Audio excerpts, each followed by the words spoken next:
ನಮಸ್ಕಾರ and very good morning. ನೀವು ನೋಡ್ತಾ ಇದ್ದೀರಾ ಸೀದಾ ಸವಾಲ್. ನಾನು ವಿದ್ಯಾ ಮಲ್ನಾಡ್. ಹೋದ್ಯ ಪಿಶಾಚಿ ಅಂದ್ರೆ ಬಂದೆ ಗವಾಕ್ಷಿಲಿ ಅನ್ನೋ ರೀತಿಯಲ್ಲಿ ಕರೋನಾ ಮರ್ತೇ ಬಿಟ್ಟಿದ್ವಿ. ಬಟ್ ಕರೋನಾ ನಮ್ಮನ್ನು ಮರಿಬೇಕಲ್ಲ. ಕೇಸ್ಗಳು ಕಳೆದ ಒಂದು ವಾರದಲ್ಲಿ ಜಾಸ್ತಿ ಆಗ್ತಾ ಇದಾವೆ. ಪಕ್ಕದ ಆಂಧ್ರದಲ್ಲಿ 4 ಜನ ಕರೋನಾ ಸೋಂಕಿನಿಂದ ಸಾವನ್ನಪ್ಪಿದ್ದಾರೆ ಎನ್ನುವಂತಹ ರಿಪೋರ್ಟ್ ಇದೆ. ಸಹಜವಾಗಿ ಹೆಂಗೆ ಅಂದರೆ ವೆದರ್ ಹೆಂಗಿದೆ ನೋಡಿ, ಎಲ್ಲರೂ ತಲೆಲ್ಲೂ ಟೋಪಿ ಮಫ್ಲರ್ ಇದೆ, ಸ್ವೆಟರ್ ಹಾಕೊಂಡಿದ್ದಾರೆ, ಹಾಸ್ಪಿಟಲ್ಗಳಿಗೆ ಹೋಗಿ ಶೀತ ಕೆಮ್ಮು ಜ್ವರ ಅಂತ ತೋರಿಸ್ಕೊಳ್ತಾ ಇದ್ದಾರೆ. ಅದು ಕರೋನಾನ ನಾರ್ಮಲ್ ಜ್ವರನ ಗೊತ್ತಾಗ್ತಲ್ಲ, ಯಾಕಂದ್ರೆ ಸಿಂಪ್ಟಮ್ಸ್ ಎರಡೂ ಒಂದೇ ಅಲ್ವಾ. ಮಕ್ಕಳ ಸ್ವಲ್ಪ ಬೇಗ ಹೆಚ್ಚಿನದಾಗಿ ಜ್ವರ ಗಿರ ಎಲ್ಲ ಬರ್ತಾ ಇದೆ ಅನ್ನುವಂತಹ ಸುದ್ದಿ ಕೇಳ್ಪಡ್ತಾ ಇದ್ದೀವಿ. ಹಾಗಾದ್ರೆ ಕರೋನಾ ಮತ್ತೆ ಲಗ್ಗೆ ಇಡ್ತಾ ಎರಡನೇ ಹಂತದಲ್ಲಿ ಕರೋನಾ ನೋಡಿದ್ವಲ್ಲ, ಸೆಕೆಂಡ್ ವೇವ್ ಅಂತ ಡೆಲ್ಟಾ ಮಾರಿ ಅಂತ ಬಂತಲ್ಲ, ಬಹಳ ಹೆಮ್ಮಾರಿ ಅದು. ಮನೆಯಲ್ಲಿ 4-5 ಜನರನ್ನ ಒಟ್ಟೊಟ್ಟಿಗೆ ಆಪೋಷಣ ತಗೋಬಿಡ್ತು ಅಂತ ಕೆಟ್ಟ ಸೆಕೆಂಡ್ ಸ್ಟೇಜ್ ಅದು. ಆ ರೀತಿಯಾಗಿ ಇದೇನಾದ್ರೂ ಮ್ಯೂಟೆಂಟ್ ಆಗಿದೆಯಾ ಅಥವಾ ಈ ಕರೋನಾ ಸೂಕ್ಷ್ಮ ಸ್ವಭಾವದ? ನಾವು ಹೇಗೆ ಜೋಪಾನ ಇರಬೇಕು, ಏನ್ ಮಾಡಬೇಕು? ಅದರಲ್ಲೂ ಅಸ್ತಮ ಇದ್ದವರು ಅಥವಾ ವಯಸ್ಸಾಗಿರೋರು, ಗರ್ಭಿಣಿಯರು, ಪುಟಾಣಿ ಮಕ್ಕಳು ಮನೆಯಲ್ಲಿ ಇವರನ್ನ ಎಷ್ಟು ಸೇಫ್ ಆಗಿ ಇಟ್ಕೋಬೇಕು? ಮತ್ತೆ ಮಾಸ್ಕು ಸ್ಯಾನಿಟೈಸರ್ ಹಾಕೊಳ್ಳುವ ದಿನಗಳು ಬಂತ? ಇದೆಲ್ಲದ್ರ ಬಗ್ಗೆ ನಾವು ಅತ್ಯದ್ಭುತವಾದಂತಹ ಚರ್ಚೆಯನ್ನ ಮತ್ತು ಮಾಹಿತಿ ಕೊಡಿಸುವಂತಹ ಕೆಲಸವನ್ನ ಈ ಕಾರ್ಯಕ್ರಮದಲ್ಲಿ ನಾನು ಮಾಡ್ತೀನಿ ಅಂತ ಹೇಳ್ತಾ ಇದೆ. ಹೊತ್ತಿನ ವಿಶೇಷ ಮತ್ತೆ ಕರೋನಾ ಲಗ್ಗೆ. ನಾನು ವಿದ್ಯಾ ಮಲ್ನಾಡ್. ಓಕೆ, 6 ವರ್ಷ ಆಗಿತ್ತು ಕರೋನಾ ಅಂತ ಮಾತಾಡಿ ನಾವು ಮರ್ತ್ ಬಿಟ್ಟಿದ್ವಿ ಒಂದ್ ರೀತಿ. ಬಟ್ ಕರೋನಾ ನಮ್ಮನ್ನ ಮರ್ತಿಲ್ಲ, ಮರೆಯಕ್ ಬಿಡ್ತಾ ಇಲ್ಲ, ಮತ್ತೆ ಬರ್ತಾ ಇದೆ. ಆಂಧ್ರದಲ್ಲಿ ಕರೋನಾ ಮಹಾಮಾರಿ ಆತಂಕ ಸೃಷ್ಟಿ ಮಾಡ್ತಾ ಇದೆ ನೋಡಿ. ಲಾಸ್ಟ್ ಒಂದು ವೀಕಲ್ಲಿ 339 ಹೊಸ ಕೇಸ್ಗಳು ಬಂದಿದ್ದಾವಂತಲ್ಲಿ. 4 ಮಂದಿ ಸಾವನ್ನಪ್ಪಿದ್ದಾರೆ. 4 ವರ್ಷಗಳ ನಂತರ ಮತ್ತೆ ವಕ್ಕರಿಸಿದೆ ಮಹಾಮಾರಿ ಕರೋನಾ. ಆತಂಕ ಬೇಡ, ಮುನ್ನೆಚ್ಚರಿಕೆ ವಹಿಸಿ ಅಂತ ವೈದ್ಯ ವಲಯ ಹೇಳ್ತಾ ಇದೆ. ಮುನ್ನೆಚ್ಚರಿಕೆಗಳು ಹೇಗಿರಬೇಕು ಅಂತ ಗೊತ್ತಾಗ್ಬೇಕಲ್ವಾ. ಸೊ ಮತ್ತೆ ನಿಮಗೆ ನೆನಪಿಸುವ ಕೆಲಸವನ್ನ ಇವತ್ತಿನ ನಮ್ಮ PNS ವಿಸ್ತಾರದ ಚರ್ಚೆಯಲ್ಲಿ ನಾವು ಮಾಡ್ತಾ ಹೋಗ್ತೀವಿ. 4 ವರ್ಷಗಳ ಹಿಂದಿನ ವ್ಯಾಕ್ಸಿನ್ ಈಗ ಪರಿಣಾಮ ಬೀರುತ್ತಾ? ಮಹಾಮಾರಿ ಕರೋನಾ ತಡೆಯೋಕೆ ಮುನ್ನೆಚ್ಚರಿಕೆ ಏನು? ವ್ಯಾಕ್ಸಿನ್ ಹಾಕಿಸ್ಕೊಬಿಟ್ಟಿದ್ದೀನಿ, ನಾನು ಎಲ್ಲಿ ಬೇಕಾದ್ರೂ ಓಡಾಡ್ಬೋದು, ಸಂತೆಲ್ ಬೇಕಾದ್ರೂ ಓಡಾಡ್ಬೋದು, ಥಿಯೇಟರ್ ಬೇಕಾದ್ರೂ ಓಡಾಡ್ಬೋದು, ಫಿಶ್ ಮಾರ್ಕೆಟಲ್ಲಿ ಬೇಕಾದ್ರೂ ಓಡಾಡ್ಬೋದು ಅಂತ ಅನ್ಕೊಳ್ಳೋದ ನಾವು? ಅಥವಾ ಮತ್ತೊಂದು ಬೂಸ್ಟರ್ ಏನಾದರೂ ಬೇಕಾಗುತ್ತಾ? ಏನು ಮಾಡಬೇಕು? ಯಾವ ಆಹಾರ ತಿನ್ನಲೇಬಾರ್ದು? ನಮ್ಮ ಆಹಾರ ಪದ್ಧತಿ ಹೇಗಿರಬೇಕು? ಬದಲಾಯಿಸ್ಕೋಬೇಕಾಗಿರೋದು ಏನು ನಾವು?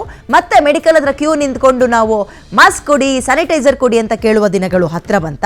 ಭಯ ಪಡಬೇಕಾ ಅಥವಾ ಮುನ್ನೆಚ್ಚರಿಕೆ ವಹಿಸ್ಬೇಕಾ? ಇದನ್ನ ನಾವು ಇವತ್ತು ಅತ್ಯದ್ಭುತ ಚರ್ಚೆಯನ್ನ ಮಾಡ್ತಾ ಹೋಗೋಣ. ನನ್ನ ಜೊತೆ ಗೆಸ್ಟ್ಗಳು ಕೂಡ ಜಾಯ್ನ್ ಆಗಿದ್ದಾರೆ, ವೆಲ್ಕಮ್ ಮಾಡ್ಕೊಳ್ತೀನಿ. ಮೊದಲನೇದಾಗಿ ತಜ್ಞ ವೈದ್ಯರು ಸುನೀಲ್ ಕುಮಾರ್ ಇದ್ದಾರೆ. ಡಾಕ್ಟರ್ ನಮಸ್ತೆ, ಕಾರ್ಯಕ್ರಮಕ್ಕೆ ಸ್ವಾಗತ ತಮಗೆ. ಡಾಕ್ಟರ್ ಮಲ್ಲಿಕಾರ್ಜುನ್, ಶ್ವಾಸಕೋಶದ ತಜ್ಞರು ಕೂಡ ನಮ್ಮ ಸ್ಟುಡಿಯೋದಲ್ಲಿ ಜಾಯ್ನ್ ಆಗಿದ್ದಾರೆ. ಸರ್ ನಮಸ್ತೆ, ತಮಗೂ ಕೂಡ ಕಾರ್ಯಕ್ರಮಕ್ಕೆ ಸ್ವಾಗತ. ಮತ್ತೊಬ್ರು ಡಾಕ್ಟರ್ ಚಂದ್ರಶೇಖರ್, ತುಮಕೂರಿನ DHO, ಅವರು ಕೂಡ ಝೂಮ್ ಲೈವ್ ಇಂದ ಜಾಯ್ನ್ ಆಗಿದ್ದಾರೆ. ಗುಡ್ ಮಾರ್ನಿಂಗ್ ಸರ್, ನನ್ನ ಧ್ವನಿ ನಿಮ್ಗೆ ಕೇಳಿಸ್ತಾ ಇದೆ ಅನ್ಕೊಳ್ತೀನಿ. ನಮಸ್ಕಾರ. ಎಸ್, ನಿಮ್ಮಿಂದಲೇ ಆರಂಭ ಮಾಡ್ತೀನಿ. ಗಡಿ ಭಾಗದಲ್ಲೇ ನೀವಿದ್ದೀರಿ, ನಿಮ್ಮಲ್ಲಿ ಏನಾದ್ರು ತುಮಕೂರು ಭಾಗದಲ್ಲಿ ಕೇಸ್ಗಳು ಜಾಸ್ತಿ ಆಗಿದೆಯಾ ಸರ್? ಸ್ಕ್ರೀನಿಂಗ್ ಹೆಂಗ್ ನಡೀತಾ ಇದೆ? ನಮ್ಮ ಮಾನ್ಯ ಜಿಲ್ಲಾಧಿಕಾರಿಗಳು ಕರೆದ್ಬಿಟ್ಟು ನನ್ಗೆ ಹೇಳಿದ್ರು, ಈಗ ಕೇಸ್ಗಳು ಇದಪ್ಪ, ನೋಡು ಏನ್ ಮಾಡ್ತೀಯ ಅಂತ. ನಾನು ಅದಕ್ಕೆ ಹೇಳಿದೆ, ನಮ್ಮಲ್ಲಿ ಫೀವರ್ ಕೇಸ್ ಇಲ್ಲ ಅಂತ, ಆದ್ರೂ ನಾವು ಮುನ್ನೆಚ್ಚರಿಕೆ ವಹಿಸಿ 5 ಎಂಟ್ರಿ ಏನಿದೆ ಆಂಧ್ರ ಪ್ರದೇಶದಿಂದ ನಮ್ಮ ತುಮಕೂರು ಪಾವಗಡಕ್ಕೆ ಏನ್ ಎಂಟ್ರಿ ಇದೆ, 5 ಜಾಗದಲ್ಲೂ ನಾವು ಒಂದು ಒಬ್ರು CHO, ಆಶಾ ವರ್ಕರು ಮತ್ತೆ ಅಂಗನವಾಡಿ ನಿಲ್ಸಿದೀವಿ. ಪ್ರತಿ ಬಸ್ಸಲ್ಲಿ ಮತ್ತು ವೆಹಿಕಲ್ ಅಲ್ಲಿ ಬರ್ತಕ್ಕಂತ ನಿಂತ್ಕೊಂಡು ಅವ್ರ ಅಡ್ರೆಸ್ ಅದನ್ನೆಲ್ಲ ನೇಮ್ ಮಾಡ್ತೀವಿ. ಮತ್ತೆ ಅವ್ರಿಗೆ ಟೆಂಪರೇಚರ್ ಮತ್ತೆ SP ಓಟು ಅದೆಲ್ಲ ಮಾಡ್ಕೊಂಡು ಎಂಟ್ರಿ ಮಾಡ್ಕೊಂಡಿರ್ತೀವಿ. ನಮ್ಮ ಬಾರ್ಡರ್ ಯಾರು ಜನ ಪ್ಯಾನಿಕ್ ಆಗಿಲ್ಲ, ಎಲ್ಲರೂ ಆರಾಮಾಗಿ ಚೆನ್ನಾಗಿದ್ದಾರೆ. ನಾನು ಬಾರ್ಡರ್ ಏರಿಯಾಗೆಲ್ಲ ವಿಸಿಟ್ ಕೊಟ್ಟಿದ್ದೀನಿ. ಸೊ ಹಂಗಾಗಿ ಎದುರಿಗೆ ಆತಂಕ ಪಡೋಂಥದ್ದು ನಮ್ಮ ಜಿಲ್ಲೆಯಲ್ಲಿ ಏನೂ ಇಲ್ಲ. ನಮ್ಮಲ್ಲಿ ಯಾವ್ದು ಕೇಸೇ ಇಲ್ಲ. ಅಕಸ್ಮಾತ್ ಏನಾದ್ರು ಪಾಸಿಟಿವ್ನೆಸ್ ಏನಾಯ್ತು ಅಂದ್ರೆ ನಾವು ಪಾವಗಡದಲ್ಲಿ ಒಂದು 20 ಬೆಡ್ ರೆಡಿ ಮಾಡಿದೀವಿ, ಐಸೋಲೇಟ್ ಮಾಡ್ಲಿಕ್ಕೋಸ್ಕರ ಇದೆಲ್ಲ ಮಾಡಿದೀವಿ. ನಿನ್ನೆ ಆದಂತ ಜಿಲ್ಲಾ ಮಟ್ಟದಲ್ಲಿ ಆದಂತ ಮೀಟಿಂಗ್ ಅಲ್ಲಿ DCM ಸಾಹೇಬ್ರು, ನಮ್ಮ ಜಿಲ್ಲಾಧಿಕಾರಿಗಳು ಮತ್ತೆ ನಮ್ಮ ಡಿಸ್ಟ್ರಿಕ್ಟ್ ನ ಹೆಡ್ ಅವರೆಲ್ಲ ಸೇರಿ ನನಗೆ ಇನ್ಸ್ಟ್ರಕ್ಷನ್ ಮಾಡಿದಾರೆ, ಎಲ್ಲ ಚೆನ್ನಾಗಿ ಇದ್ ಮಾಡ್ಬೇಕು ಅಲ್ಲೆಲ್ಲ ಅಂತ ಮಾಡಿದೀವಿ. ನಾವು ಅದನ್ನ ಯಾವುದೇ ನಮ್ಮಲ್ಲಿ ತುಮಕೂರು ಜಿಲ್ಲೆಯಲ್ಲಿ ಯಾವುದೇ ತರ ಕೊರೋನಾ ಆತಂಕ ಎಲ್ಲೂ ಇಲ್ಲ. ನಾವು ಅವ್ರಿಗೆ ಏನ್ ಇನ್ಸಿಸ್ಟ್ ಮಾಡಿದ್ರೆ ಎಲ್ಲ ನೀಟಾಗಿರಿ, ಮಾಸ್ಕ್ ಹಾಕೊಂಡು ಓಡಾಡಿ, ಮತ್ತೆ ಎಲ್ಲ ನಿಮ್ ಹ್ಯಾಂಡ್ ಹೈಜೀನ್ ನ ಮೇಂಟೈನ್ ಮಾಡಿ, ಯಾವ್ದು ತೊಂದರೆ ಆಗಲ್ಲ, ಯಾರಿಗೂ ಎಫೆಕ್ಟ್ ಆಗಲ್ಲ ಅಂತ ನಾವು ಹೇಳಿದೀವಿ. ನಮ್ಮಲ್ಲಿ ಫೀವರ್ ಕೇಸ್ ಏನು ಇನ್ಕ್ರೀಸ್ ಆಗಿಲ್ಲ. ಸೊ ಹಂಗಾಗಿ ನಮ್ಗೆ ಆತಂಕ ಪಡುವಂತ ಇದಿಲ್ಲ. ಬರ್ತೀನಿ, ನಾನು ನಿಮ್ಮ ಹತ್ರ ಬರ್ತೀನಿ. ಡಾಕ್ಟರ್ ಸುನೀಲ್ ಅವರೇ, ಈಗ ನೀವು ಕರೋನಾ ಅಂತಲ್ಲ, ಯಾವುದೇ ಕಾಯಿಲೆ ಇರಲಿ ಮೊದಲು ಹೇಳೋದು ಆತಂಕ ಪಡ್ಬಿಡಿ, ಭಯ ಪಡ್ಬಿಡಿ, ಗಾಬರಿ ಆಗಬೇಡಿ ಅಂತ. ಬಟ್ ಸ್ಟಿಲ್ ಕರೋನಾ ಇರಲಿ ಮತ್ತೊಂದಿರಲಿ, ಆರೋಗ್ಯ ಹದಗೆಡ್ತು ಅಂದರೆ ನಾವು ಮಾಡುವ ಮೊದಲನೇ ಕೆಲಸವೇ ಆತಂಕ ಪಡುವಂಥದ್ದು. ಸೊ ಈಗಿನ ಈ ಕರೋನಾ ಎಷ್ಟು ಡೇಂಜರ್ಸ್ ಅಂತ ನಿಮ್ಗನ್ಸುತ್ತೆ? ಹೇಗೆ ನೋಡ್ಬೇಕು ನಾವು ಇದನ್ನು? ಅಲ್ಲ, ಈಗ ನೋಡ್ತಾ ಹೋದಾಗ ಇದರಲ್ಲೇನು ನಮಗೆ ಅನಿಸಿರೋ ಪ್ರಕಾರ ಇದು ಸಿವಿಯಾರಿಟಿ ಏನಿಲ್ಲ. It is a very mild form of virus.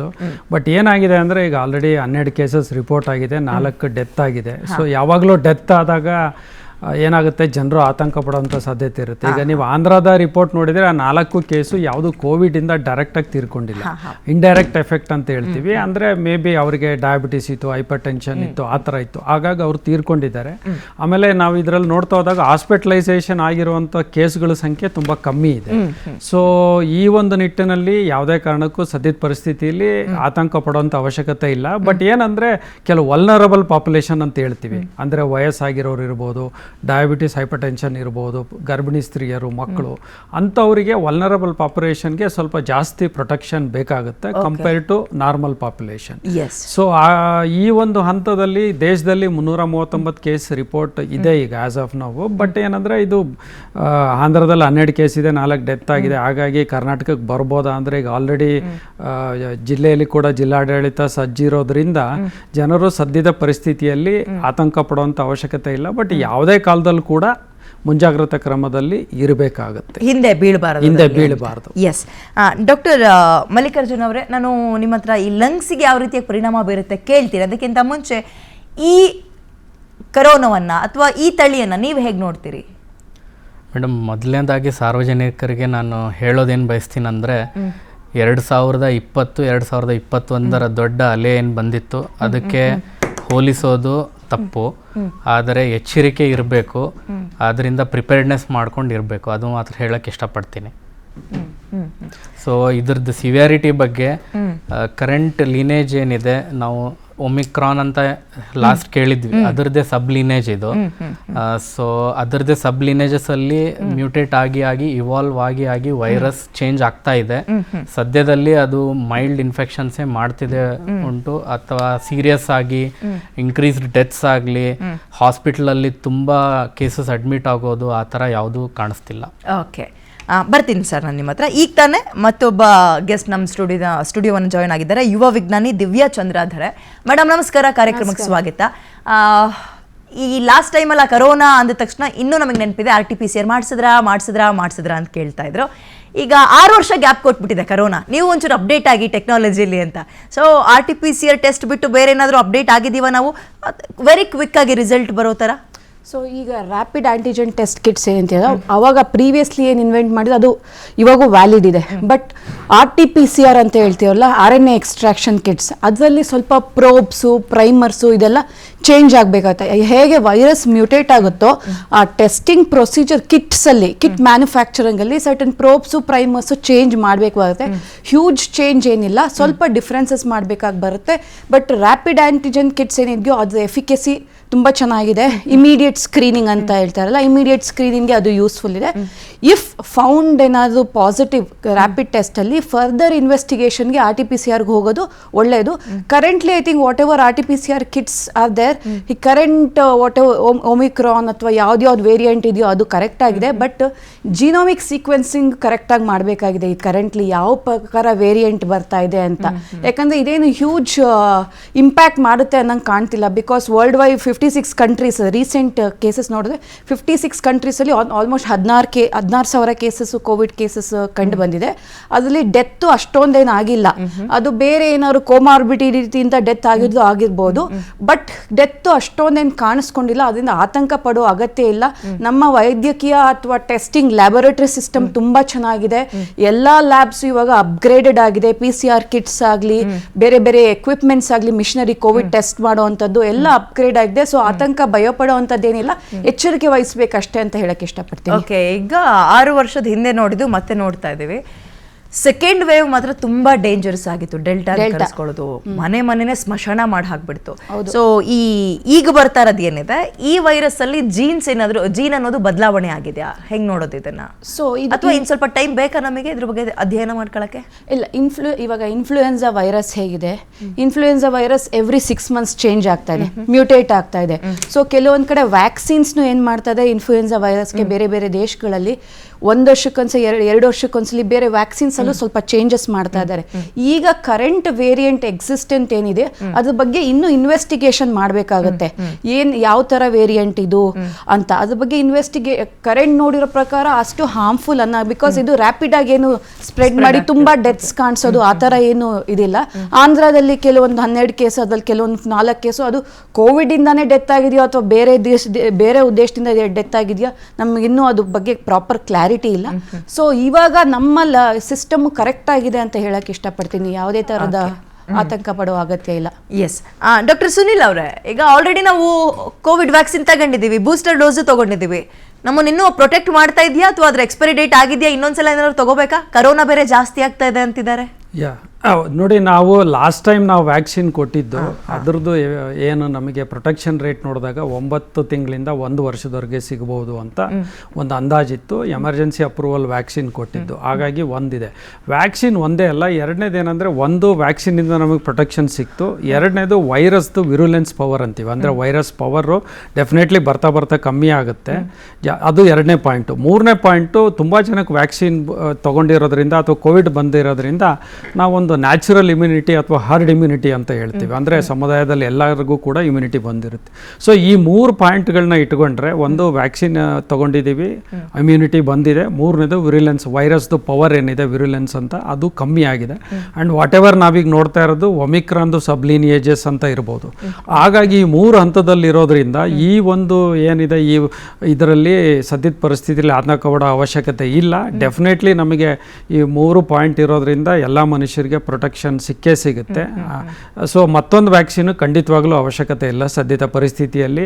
ಅಥವಾ ಏನು ಒಂದು ಮತ್ತೆ ಬೂಸ್ಟ್ ಡೋಸು ಸದ್ಯದ ಪರಿಸ್ಥಿತಿಯಲ್ಲಿ ಅಂಥದ್ದು ಏನು ಕಾಣಿಸ್ತಾ ಇಲ್ಲ. ಬಿಕಾಸ್ ನಾವೇನು ನೋಡ್ತಾ ಇದ್ದೀವಿ, ಇದು ಮೈಲ್ಡ್ ವೈರಸ್ ಅನಿಸುತ್ತೆ. ವೈರಸ್ ಪವರ್ ಜಾಸ್ತಿ ಇದ್ದಾಗ ಹಾಸ್ಪಿಟಲೈಸೇಷನ್ ಜಾಸ್ತಿ ಆಗುತ್ತೆ, ಡೆತ್ ಆಗುತ್ತೆ.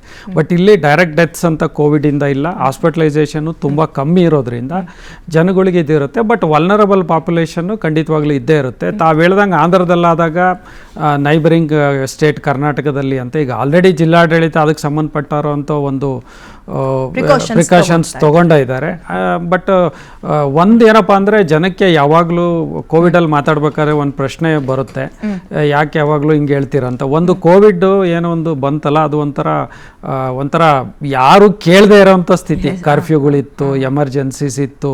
ಸೊ ಹಾಗಾಗಿ ಜನಗಳು ಇಂಥ ಒಂದು ಕಾಯಿಲೆ ಬಗ್ಗೆ ಆತಂಕ ಪಡೋ ಸದ್ಯದ ಪರಿಸ್ಥಿತಿಯಲ್ಲಿ ಅಂತ ಒಂದು ಯಾವುದೇ ತರವಾದ ಆತಂಕ ಪಡುವಂತ ಅವಶ್ಯಕತೆ ಇಲ್ಲ. ಅಂದ್ರೆ ರೋಗ ನಿರೋಧಕ ಶಕ್ತಿ ಅಥವಾ ಇಮ್ಯುನಿಟಿ ಅಂತ ಏನ್ ಹೇಳ್ತೀವಿ, ಅದಕ್ಕೆ ಪರಿಚಯ ಆಗ್ಬಿಟ್ಟಿದೆ ಕರೋನಾ. ಇದು ನನ್ನ ಫ್ರೆಂಡ್ ಅಂತ ಟ್ರೀಟ್ ಮಾಡಕ್ ರೆಡಿ ಇದೆ. ಆರಂಭದಲ್ಲಿ ಹೊಸದಾಗಿತ್ತು, ಬಾಡಿಗೂ ಗೊತ್ತಾಗ್ತಾ ಇರ್ಲಿಲ್ಲ, ಸೊ ಭಯ ಪಡ್ತಾ ಇದ್ವಿ ಅಂತ. ಬೂಸ್ಟರ್ ಡೋಸ್ ಅಥವಾ ಇನ್ನೊಂದ್ಸಲ ವ್ಯಾಕ್ಸಿನ್ ತಗೊಳ್ಳೋ ಅಗತ್ಯ ಇಲ್ಲ ಸದ್ಯಕ್ಕೆ. ಎಸ್ ಡಾಕ್ಟ್ರೆ, ಬರ್ತೀನಿ ನಾನು ನಿಮ್ಮ ಹತ್ರ. ಡಾಕ್ಟರ್ ಚಂದ್ರಶೇಖರ್ ಅವರೇ, ಈಗ ಹೊಸದಾಗಿ ಏನಾದ್ರು ಈ ಕೇಸ್ ಅಂದ್ರೆ ಲೈಕ್ ಟೆಸ್ಟ್ ಮಾಡೋದು, ಈ ನಂಬರ್ಸ್ ಏನಾದ್ರು ಜಾಸ್ತಿ ಮಾಡ್ತಾ ಇದ್ದೀರಾ ಅಥವಾ ಹಾಸ್ಪಿಟಲ್ ಒಂದು ರೆಡಿ ಮಾಡಿಬಿಟ್ಟಿರೋದಾ ಪಾವಗಡದ ಭಾಗದಲ್ಲಿ? ಟೆಸ್ಟಿಂಗ್ ಏನಾದ್ರು ಮಾಡ್ತಾ ಇದ್ದೀರಾ ಹೆಚ್ಚಿಗೆ ಅಂತ? ಇಟ್ಟಿದೀವಿ, ನಾವು ರೆಡಿ ಇಟ್ಟಿದೀವಿ. ಅಕಸ್ಮಾತ್ ಏನಾದ್ರು ಐಡೆಂಟಿಫೈ ಆದ ತಕ್ಷಣ ನಾವು ಅದು ಸ್ಪಾಟ್ ಅಲ್ಲೇ ಚೆಕ್ ಮಾಡ್ತೀವಿ. ಸ್ಪಾಟ್ ಅಲ್ಲೇ ಚೆಕ್ ಆತರ ಏನೋ ಪಾಸಿಟಿವ್ ಬಂದ್ರೆ ಇಮಿಡಿಯೇಟ್ ಆಗಿ ಹಾಸ್ಪಿಟಲೈಸೇಷನ್ ಮಾಡ್ಲಿಕ್ಕೆ ಹೇಳಿದೀನಿ. 108 ಸಿದ್ಧತೆಯಲ್ಲಿ ಇಡಕ್ಕೆ ಹೇಳಿದೀನಿ. 108 ಶಿಫ್ಟ್ ಆಗುತ್ತೆ, ಅಲ್ಲನ್ನ ಐಸೋಲೇಟ್ ಮಾಡ್ತೀವಿ. ಈ ಬಸ್ ಗಿಸ್ಸಲ್ಲಿ ಓಡಾಡೋರ್ನ ಸ್ವಲ್ಪ ಜಾಸ್ತಿ ಆಗ್ತಾರೆ. ಅವ್ರನ್ನೆಲ್ಲ ಆಂಧ್ರದಿಂದ ಬರ್ತಕ್ಕಂಥ ಬಸ್ನವ್ರನ್ನೆಲ್ಲ ನಾವು ಟೆಸ್ಟ್ ಮಾಡಿಸ್ತಾ ಇದೀವಿ. ಯಾವಾಗ ಶುರು ಮಾಡಿದಿರಿ ಸರ್? 3 days ಆಯ್ತು. 3 days ಇಂದನೂ ಡೈಲಿ ಸರ್ವೆಲೆನ್ಸ್ ಮಾಡ್ತಾನೆ ಇದೀವಿ. ಸೊ ಆಂಧ್ರದಿಂದ ಬಸ್ ಬರ್ತಿದ್ದಂಗೆ ತುಮಕೂರಿಗೆ ಅಥವಾ ಪಾವಗಡದ ಭಾಗಕ್ಕೆ ಟೆಸ್ಟ್ ರೆಡಿ, ಟೆಸ್ಟ್ ಮಾಡ್ತಾ ಇದ್ದೀವಿ. ನಾಗಚಂದ್ರ, ನಾಗಲ್ಮಡಿಕೆ ಯಾವ್ದು ಎಂಟ್ರಿ ಆಗುತ್ತೆ ನಮ್ಮ ಜಿಲ್ಲೆಗೆನೆ ಆ ಸ್ಟಾರ್ಟ್ ಅಲ್ಲೇ ಇದೆ. ಎಲ್ಲಾ ಕಡೆ ನಾಕಾಬಂದಿ ಹಾಕಿದೀವಿ. 5 ರೋಡಲ್ಲೂ ನಾಕಾಬಂದಿ ಹಾಕಿದೀವಿ. ಇಲ್ಲಿ ತನಕ ಅದ್ರಲ್ಲಿ ಯಾವ್ದು ಒಂದು ಪಾಸಿಟಿವ್ ಏನು ಬಂದಿಲ್ಲ ಅಲ್ಲ ಸರ್? ಯಾವ್ದು ಫೀವರ್ ಇಲ್ಲ ಮ್ಯಾಮ್, ಯಾವ್ದು ಐಡೆಂಟಿಫೈ ಆಗಿಲ್ಲ. ಅವರು ಈಗ ಜನನೇ ನಮ್ಗೆ ರಿಸಿಸ್ಟ್ ಮಾಡ್ತಾರೆ, ಏನಿಲ್ಲ ಯಾಕೆ ಈ ತರ ಮಾಡ್ತಿದೀರ ಅಂತ ರಿಸಿಸ್ಟ್ ಮಾಡ್ತಾರೆ. ಬಾರ್ಡರ್ ಅಲ್ಲಿ ನಾನು ಹೋಗಿದ್ದೆ. ಓಕೆ ಸರ್, ನಾನು ಬಂದೆ. ಡಾಕ್ಟರ್ ಮಲ್ಲಿಕಾರ್ಜುನ್ ಅವರೇ, ಕರೋನಾ ಅಂದಿದ ತಕ್ಷಣ ನಮಗೆ ಫಸ್ಟ್ ನೆನಪಾಗಿದೆ ಉಸಿರಾಟದ ಸಮಸ್ಯೆ. ತುಂಬಾ ಜನ ಫೇಸ್ ಮಾಡಿದ್ದಾರೆ. ಫಸ್ಟ್ ವೇವ್ ಅಲ್ಲೂ ಫೇಸ್ ಮಾಡಿದ್ರು, ಸೆಕೆಂಡ್ ವೇವ್ ಅಲ್ಲಂತೂ ಕೇಳೋದೇ ಬೇಡ. ಸೊ ಈಗ ಬರ್ತಾ ಇರುವ ಹೊಸ ತಳಿ ಶ್ವಾಸಕೋಶಕ್ಕೆ ಹಾನಿ ಮಾಡುವ ಪ್ರಮಾಣ ಎಷ್ಟು ಅಂತೀರಿ? ಮೇಡಮ್, ಇದು ಒಮಿಕ್ರಾನ್ ಇರೋದ್ರಿಂದ ಒಮಿಕ್ರಾನ್ ಮೈಲ್ಡ್ ಇನ್ಫೆಕ್ಷನ್ಸ್ ಅಷ್ಟೇ ಮಾಡುತ್ತೆ. ಸಿವಿಯರ್ ಇನ್ಫೆಕ್ಷನ್ಸ್ ಮಾಡೋದು ಆಟ್ ರಿಸ್ಕ್ ಪೇಷಂಟ್ಸ್ ಇರ್ತಾರಲ್ಲ ಅವರು, ಮೇನ್ಲಿ ದೀರ್ಘಕಾಲ ಬೇರೆ ಆರ್ಗನ್ಸ್ ತೊಂದರೆ ಇರೋಂಥವ್ರು, ಕಿಡ್ನಿ ಪ್ರಾಬ್ಲಮ್ಸ್ ಆಗ್ಬೋದು, ಲಿವರು, ಲಂಗ್ ಪ್ರಾಬ್ಲಮ್ಸ್ ಇರ್ಬೋದು, ಅಥವಾ ಹಾರ್ಟ್ ಪ್ರಾಬ್ಲಮ್ಸ್, ಕ್ಯಾನ್ಸರ್ ಪೇಷಂಟ್ಸು, ಯಾರಾದರೂ ಸ್ಟೀರಾಯ್ಡ್ಸ್ ಮೇಲೆ ಇರ್ತಾರೆ ಕೆಲವೊಂದು ಕಾಯಿಲೆಗಳಿಗೆ, ಆಮೇಲಿಂದ ಗರ್ಭಿಣಿ ಮಹಿಳೆಯರು, ದೀಸ್ ಆರ್ ಆಟ್ ರಿಸ್ಕ್. ಆಮೇಲೆ ಮೋರ್ ದ್ಯಾನ್ 65 ಇಯರ್ಸ್, ಆಮೇಲೆ ಒಬೆಸಿಟಿ, ಓವರ್ ವೇಟ್ ಇದ್ದವರು. ಸೊ ಇಷ್ಟು ಜನರಲ್ ಮಾತ್ರ ಸಿವಿಯಾರಿಟಿ ಆಗೋ ಚಾನ್ಸಸ್ ಇರುತ್ತೆ. But compared to delta wave ಆಗಲಿ, ಅದರದ್ದು ಇನ್ಫೆಕ್ಷನ್ ಆ್ಯಂಡ್ ವಿರುಲೆನ್ಸ್ ತುಂಬ ಇತ್ತು. ಓಮೈಕ್ರಾನ್ದು ವಿರುಲೆನ್ಸ್ ಅಷ್ಟು ಜಾಸ್ತಿ ಇಲ್ಲ. ಇನ್ಫೆಕ್ಷನ್ಸ್ ಬೇಗ ಆಗುತ್ತೆ, but all are mild infections. Okay sir, ಬಂದೆ. ದಿವ್ಯಾ ಮೇಡಮ್, ಈಗ ಈ ಹರಡುವಿಕೆ ಎಷ್ಟು ಫಾಸ್ಟ್ ಆಗಿದೆ ಅಂತ ಬಹುಶಃ ನಾನು ಈಗಲೇ ಕೇಳಿದ್ರೆ ತುಂಬ ಇಟ್ಸ್ ಟೂ ಅರ್ಲಿ ಅನ್ಸುತ್ತಾ, ಅಥವಾ ಇನ್ನೊಂದು ಸ್ವಲ್ಪ ದಿನ ಟೈಮ್ ಬೇಕಾಗತ್ತಾ? ಆಮೇಲೆ ಇದು ಗಾಳಿಯಲ್ಲೇ ಹರಡೋದ್ರಿಂದ ನಾವೆಷ್ಟು ಮುನ್ನೆಚ್ಚರಿಕೆ ವಹಿಸಿದ್ರು ಕಡಿಮೆನೆ ಅಂತ. ಹೌದು. ಸೊ ಕರೆಂಟ್ಲಿ ವಾಟರ್ ಡ್ರಾಪ್ಲೆಟ್ಸ್ ಏನಂತ ಹೇಳ್ತೀವೋ, ಇವಾಗ ಕೆಮ್ಮದಾಗ, ಸೀನ್ದಾಗ, ಅದರಿಂದ ಹರಡಕ್ಕೆ ಸಾಧ್ಯ. ಇವಾಗ ಕರೆಂಟ್ ನೋಡಿದ್ರೆ ಹರಡುವಿಕೆ ಅಷ್ಟೊಂದೇನಿಲ್ಲ ಅಂತ ಇದ್ರೂ, ಫಾರ್ ಎಕ್ಸಾಂಪಲ್ ನಾವು ಎಲ್ಲರೂ ಇನ್ಫೆಕ್ಟೆಡ್ ಆಗಿರ್ಬೋದು, ಬಟ್ ನಮ್ಮ ಇಮ್ಯುನಿಟಿ ಸಿಸ್ಟಮ್ ಸ್ಟ್ರಾಂಗ್ ಆಗಿದೆ.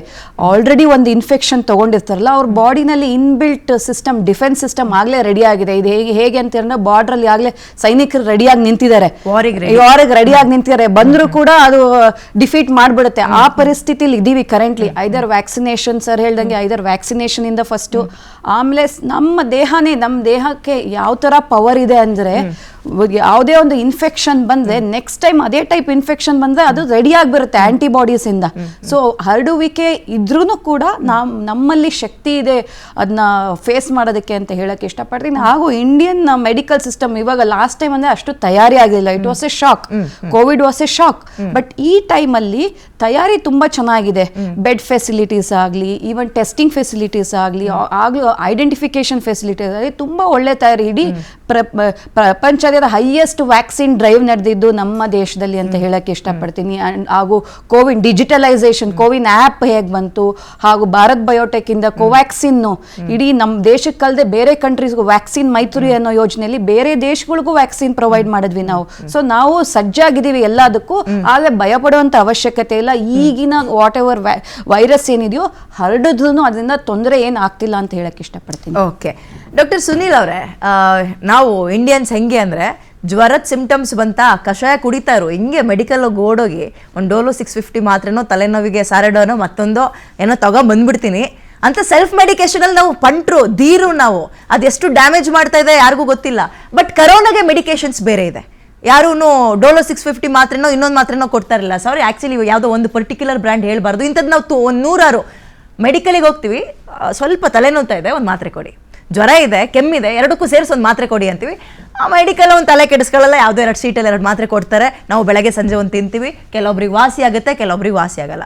ಬಟ್ ಕರೋನಾಗೂ ಬೇರೆ ಜ್ವರ ಬಂದಾಗ ತಗೊಳ್ಳುವ ಟ್ರೀಟ್ಮೆಂಟ್ಗೂ ವ್ಯತ್ಯಾಸ ಇದೆ ನಾವು ಆರಂಭದಲ್ಲಿ ನೋಡಿದಾಗ. ಸೊ ಏನು ಮಾಡಬೇಕು? ಜ್ವರ ಬಂದಾಗ ಅಥವಾ ಕರೋನಾದ ಸಿಂಪ್ಟಮ್ಸ್ ಬಂದಾಗ ಮನೆಯಲ್ಲೇ ಮೆಡಿಕೇಶನ್ಸ್ ಮಾಡ್ಕೋಬೇಕಾ, ಆಸ್ಪತ್ರೆಗೆ ಹೋಗ್ಬೇಕಾ? ಯಾವುದೇ ಕಾರಣಕ್ಕೂ ಮನೆಯಲ್ಲಿ ಮೆಡಿಕೇಶನ್ ತಗೊಳೋದು ತುಂಬ ಒಂದು ಏನದು ರಾಂಗ್ ಪದ್ಧತಿ ಅಂತ ಹೇಳ್ಬೋದು. ಈಗ ಹೊರದೇಶಗಳಲ್ಲಿ ನೋಡಿದಾಗ ಯಾವುದೇ ಒಂದು ಮಾತ್ರೆನೂ ಯಾರಿಗೂ ಕೊಡೋದಿಲ್ಲ ವಿತೌಟ್ ಪ್ರಿಸ್ಕ್ರಿಪ್ಷನ್. ಹಾಗಾಗಿ ನಾವು ನಮ್ಮ ದೇಶದಲ್ಲಿ ಏನಾಗಿದೆ ಅಂದರೆ, ಈಗ ನಾವು ಬರೀ ಕರೋನಾ ಬಗ್ಗೆ ಮಾತಾಡ್ತಿಲ್ಲ, ಮಾತ್ರೆ ಬಗ್ಗೆ ಮಾಡ್ತಾ ಇಲ್ಲ. ಯಾವುದೇ ಒಂದು ಹಂತದಲ್ಲಿ ಹೋದಾಗ ಡಾಕ್ಟರ್ ಕ್ಲಿನಿಕ್ ಹತ್ರ ಹೋಗಿ, ಡಾಕ್ಟರ್ ಎಲ್ಲ ಕಡೆ ಇದ್ದಾರೆ, ಡಾಕ್ಟರ್ ಹತ್ರ ತೋರಿಸ್ಕೋಬೇಕು. ಎರಡನೇ ಪಾಯಿಂಟ್ ಏನಂದರೆ, ಈಗ ನಾವು ಹಿಂಗೆ ಮಾತ್ರೆಗಳು ತಗೊಂಡು ಏನಾಗಿದೆ ಅಂದರೆ, ಆ್ಯಂಟಿಬಯೋಟಿಕ್ಸ್ನು ಕೂಡ ನಾವು ಏನು ತಗೊಂಡ್ಬಿಟ್ಟು ಆ್ಯಂಟಿ ಮೈಕ್ರೋಬಿಯಲ್ ರೆಸಿಸ್ಟೆನ್ಸ್ ಅಂತ ಆಗಿದೆ. ಸೊ ಮುಂದಿನ ದಿನಗಳಲ್ಲಿ ಇದು ಆ್ಯಂಟಿ ಮೈಕ್ರೋಬಿಯಲ್ ರೆಸಿಸ್ಟೆನ್ಸ್ ಏನಿದೆ, ವಿಶ್ವ ಆರೋಗ್ಯ ಸಂಸ್ಥೆ ಪ್ರಕಾರ ತುಂಬ ಪ್ರಾಬ್ಲಮ್ ಆಗುತ್ತೆ, ನಮಗೆ ಒಳ್ಳೆ ಆ್ಯಂಟಿಬಯೋಟಿಕ್ ಸಿಗಲ್ಲ. ಹಾಗಾಗಿ ಯಾರು ಕೂಡ ಯಾವುದೇ ಸಿಂಪ್ಟಮ್ ಇದ್ದರೂ, ಕರೋನಾ ಅಂತ ಕೋವಿಡ್ ಅಂತಲ್ಲ, ಅಥವಾ ಯಾವುದೇ ಸಿಂಪ್ಟಮ್ ಇದ್ರೂ ಕೂಡ ಡಾಕ್ಟರ್ ಹತ್ರ ಹೋಗಿ ತೋರಿಸ್ಕೋಬೇಕು. ಡಾಕ್ಟ್ರು ಕೊಟ್ಟಿರೋಂಥ ಮಾತ್ರೆಗಳನ್ನೇ ತಗೋಬೇಕು.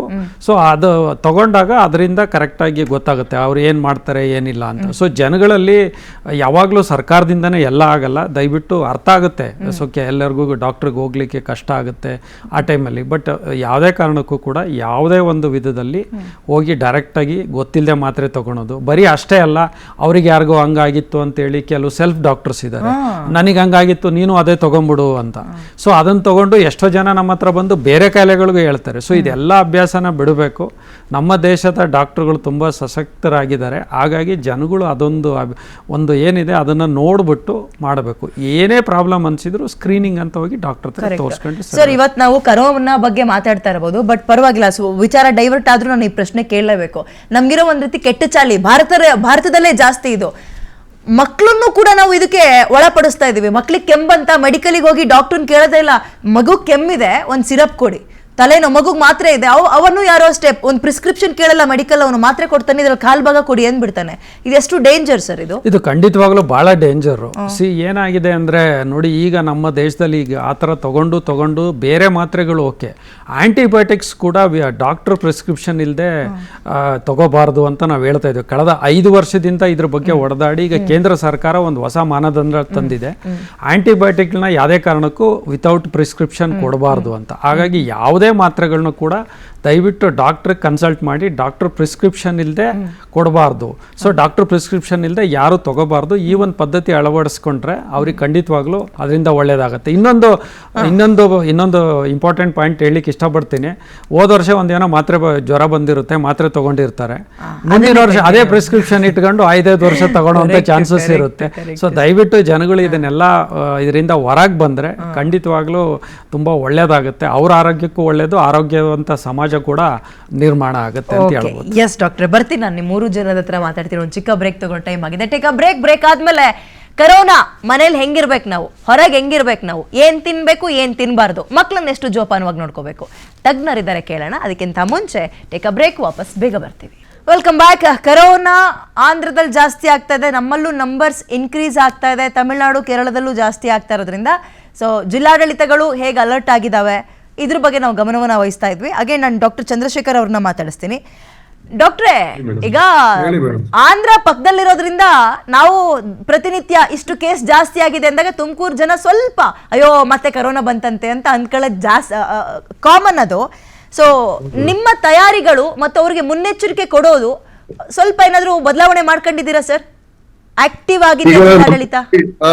ತುಮಕೂರು ಜಿಲ್ಲಾಡಳಿತದಿಂದ ಎಲ್ಲ ನಮಗೆ ಸಪೋರ್ಟ್ ಇದೆ ಮ್ಯಾಮ್. ನಮ್ಮ ಆರೋಗ್ಯ ಇಲಾಖೆ ಇಲ್ಲಿ ಏನಾಗಿದೆ ಅಂದ್ರೆ ನಮ್ಮಲ್ಲಿ ಸಫಿಸ್ಟಿಕೇಟೆಡ್ 2000 ಬೆಡ್ ಮೇಲ್ ಇದೆ ನಮ್ಮ ತುಮಕೂರು ಜಿಲ್ಲೆಯಲ್ಲಿ.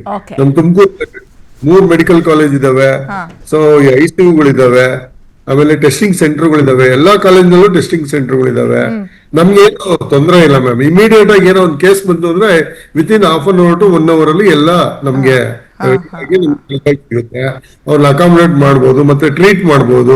ಏನು ತೊಂದರೆ ಇಲ್ಲ ಮ್ಯಾಮ್. ನಮ್ಗೆ ಏನು ಯಾವ ಆಕ್ಸಿಜನ್ ನಮ್ಮಲ್ಲಿ ಆಕ್ಸಿಜನ್ ಸಪ್ಲೈ ಎಲ್ಲ ಕಡೆನೂ ಇದೆ. ಪಾವಗಡದಲ್ಲಿ ಇದೆ, ONS ಕೋಟಲ್ಲಿ ಇದೆ, ಆಕ್ಸಿಜನ್ ಯೂನಿಟ್ ಎಲ್ಲ ಕಡೆ ಇದೆ. ನಮ್ಗೆ ಏನು ಹಿಂಸೆನೇ ಇಲ್ಲ. ಇದು ತುಂಬಾ ಧೈರ್ಯವಾದ ಮಾತುಗಳನ್ನ, ಅಂದ್ರೆ ಧೈರ್ಯ ಮಾತುಗಳನ್ನ ಜನರಿಗೆ ಆಡೋದ್ರ ಮುಖಾಂತರ ಅವೇರ್ನೆಸ್ ಮೂಡಿಸ್ತೀರಿ.